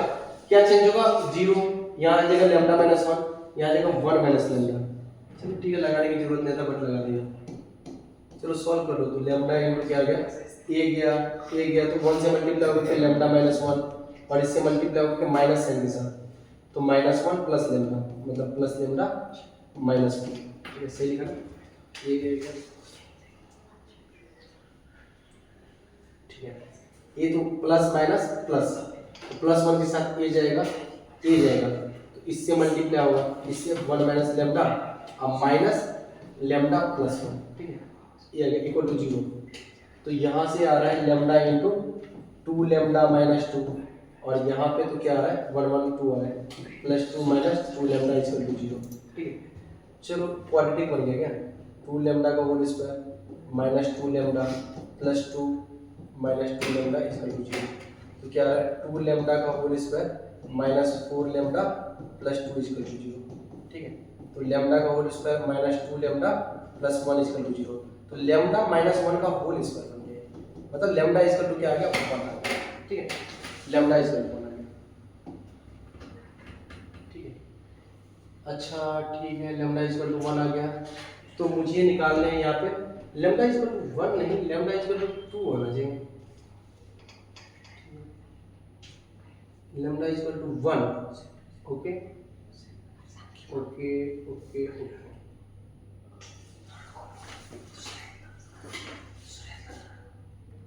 अच्छा यहाँ पे लिखे 1 1 लैम्डा, तो यहाँ पे क्या आ जाएगा 1 1 लैम्डा आ जाएगा, ठीक है, 1 1 लैम्डा आ जाएगा। चलो ठीक है, बाकी गेस कर लेते हैं,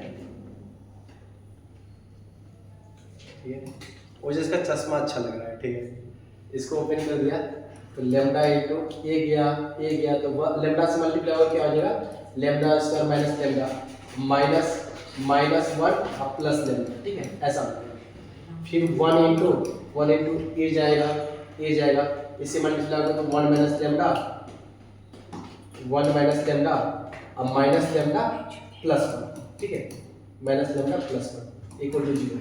तो यहाँ से देखो ये लैम्डा तो कैंसिल आउट ही हो गया, तो लैम्डा मल्टीप्लाई होगा तो लैम्डा क्यूब अब माइनस लैम्डा, ठीक है, और ये लिखा हुआ है -2 लैम्डा, ठीक है, 1 + 1 2 लिख दिया, -2 लैम्डा = 0।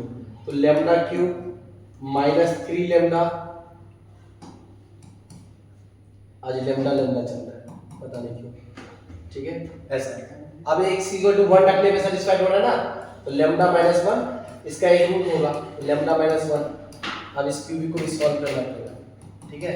अब इसको मैनेज करने के लिए यहाँ पे लैम्डा स्क्वायर मल्टीप्लाई करना होगा, तो लैम्डा स्क्वायर तो मैनेज हो गया, माइनस लैम्डा स्क्वायर वो किस काम का है, वो तो लैम्डा स्क्वायर यहाँ पे है, तो लैम्डा स्क्वायर कैंसिल आउट हो गया, ठीक है। माइनस लैम्डा मुझे चाहिए -2, तब तो माइनस लैम्डा -2 लैम्डा -3 लैम्डा बनेगा और इसका मैनेज हो गया, तो लैम्डा -1 कॉमन आ गया, तो ब्रैकेट के अंदर लैम्डा स्क्वायर प्लस लैम्डा -2 उसको फैक्टराइज करके लिखा। कैसे फैक्टराइज करके लिखा, 2 lambda minus lambda -2 equal to 0। यहाँ से लैम्डा -1 इसमें से लैम्डा +2 और लैम्डा -1 आएगा, मतलब lambda -1 into lambda +2 equal to 0 आया। तो लैम्डा का वैल्यू क्या आया 1 आया और लैम्डा का वैल्यू क्या आया -2। अच्छा लैम्डा का वैल्यू 1 और -2 दोनों में से कौन सा सॉल्यूशंस रखते हैं, रख कर देखो देखो देखो लैम्डा इक्वल टू जब 1 रखेंगे ना तो इक्वेशन क्या बना x + y + z = 1। Lambda equal to 1 रखेंगे तो यहाँ पे इक्वेशन बना x + y + z = 1।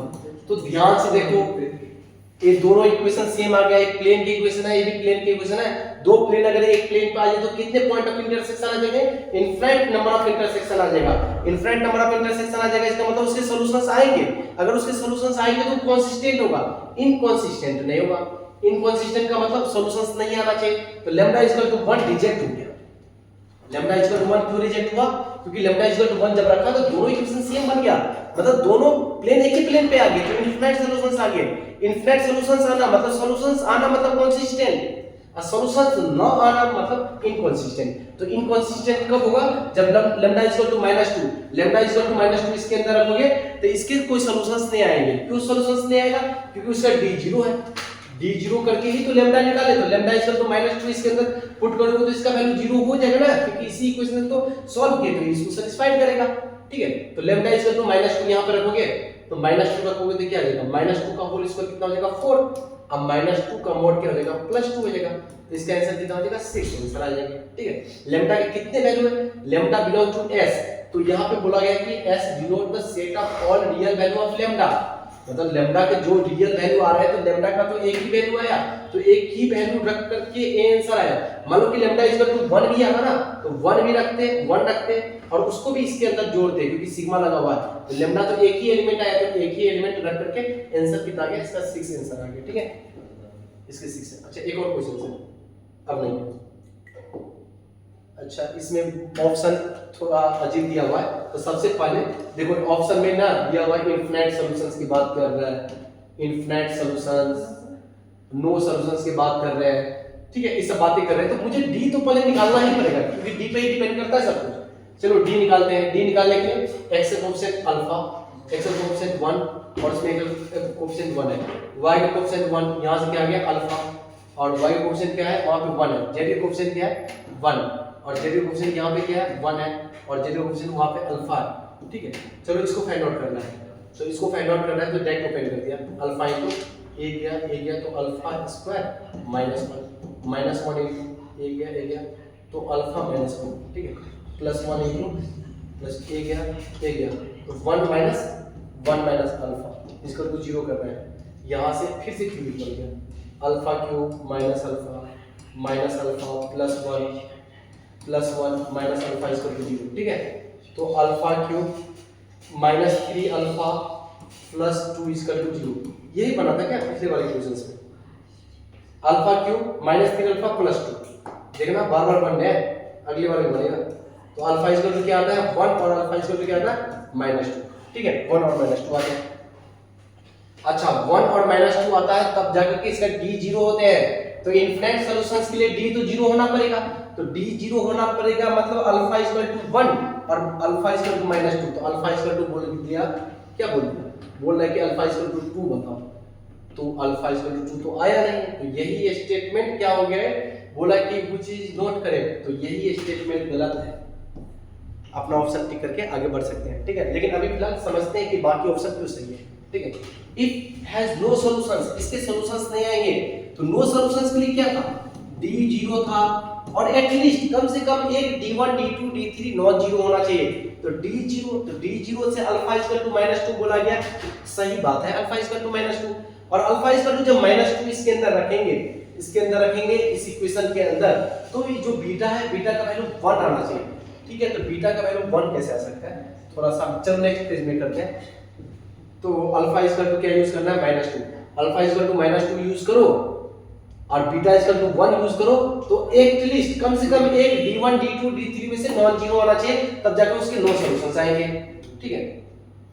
तो यूज कर लेना आराम से, अल्फा इक्वल टू -2, बीटा निकालना है, तो बीटा कैसे निकालोगे, beta equal to 1, alpha equal to -2, beta equal to 1 इसके अंदर रखो और देखो इसका d निकालो, d1 निकालो, d तो 0 होना चाहिए, और d1 निकालो, d2 निकालो और d3 निकालो, तीन डिटरमिनेंट सॉल्व करो, उस तीनों में से कम एक नॉन जीरो होना चाहिए, तब जाकर इसके 9 सॉल्यूशंस आएंगे। आराम से सब निकाल सकते हैं, अल्फा इक्वल टू -2 इसके अंदर रख दो, बीटा इक्वल टू 1 रख दो, आराम से इक्वेशन बन जाएगी। फिर सब d अगर 0 होना ही चाहिए और d नॉट, इस तीनों में से कोई एक नॉन जीरो हुआ तो ये ऑप्शन सही हो जाएगा। इस ऑप्शन के लिए अल्फा इक्वल टू 2 और बीटा इक्वल टू 1 इसके अंदर रख दो और तीनों इक्वेशन को जोड़ दो सिंपली। तो यहां पर अल्फा इक्वल टू 2 रखोगे तो 2x, यहां पर रखोगे तो क्या आ जाएगा 2x + 1 3x और 3x + x कितना हो जाएगा 4x, ठीक है। और यहां पे देखो y और y, अल्फा इक्वल टू क्या है 2, तो 2y + y कितना हो गया 3y, 3y + y कितना हो गया 4y, ठीक है। z, बीटा इक्वल टू 1 है तो z 2z और बीटा इक्वल टू 1 है, ठीक है, 1 है तो फिर अच्छा अल्फा है, अल्फा का वैल्यू कितना है 2, अल्फा 2, तो 2z अब +z कितना हो गया 4z, राइट हैंड साइड में जोड़ोगे तो क्या आ जाएगा 1 + 1 2 और 2 + बीटा का वैल्यू 1 है, तो 2 + 1 कितना हो जाएगा 3, 4 कॉमन लेके डिवाइड करोगे तो ये सही हो गया ना, तो सी ऑप्शन सही है, बी ऑप्शन सही है। Has infinite many solutions, alpha equal to 1, अब बोला गया कि अल्फा 1 और बीटा 1 इसके अंदर रख दो, अल्फा 1 बीटा 1 रखने के बाद d कैलकुलेट करो, d1 कैलकुलेट करो, d2 कैलकुलेट करो और d3 कैलकुलेट करो, तीनों अगर चारों अगर 0 हो गया तो इनफिनिट सॉल्यूशंस होगा, नहीं तो इनफिनिट सॉल्यूशंस नहीं आएंगे, ठीक है। चलो ठीक है, ये डिटरमिनेंट चैप्टर आपका खत्म हो गया है, ठीक है, डिटरमिनेंट चैप्टर आपका खत्म हो गया।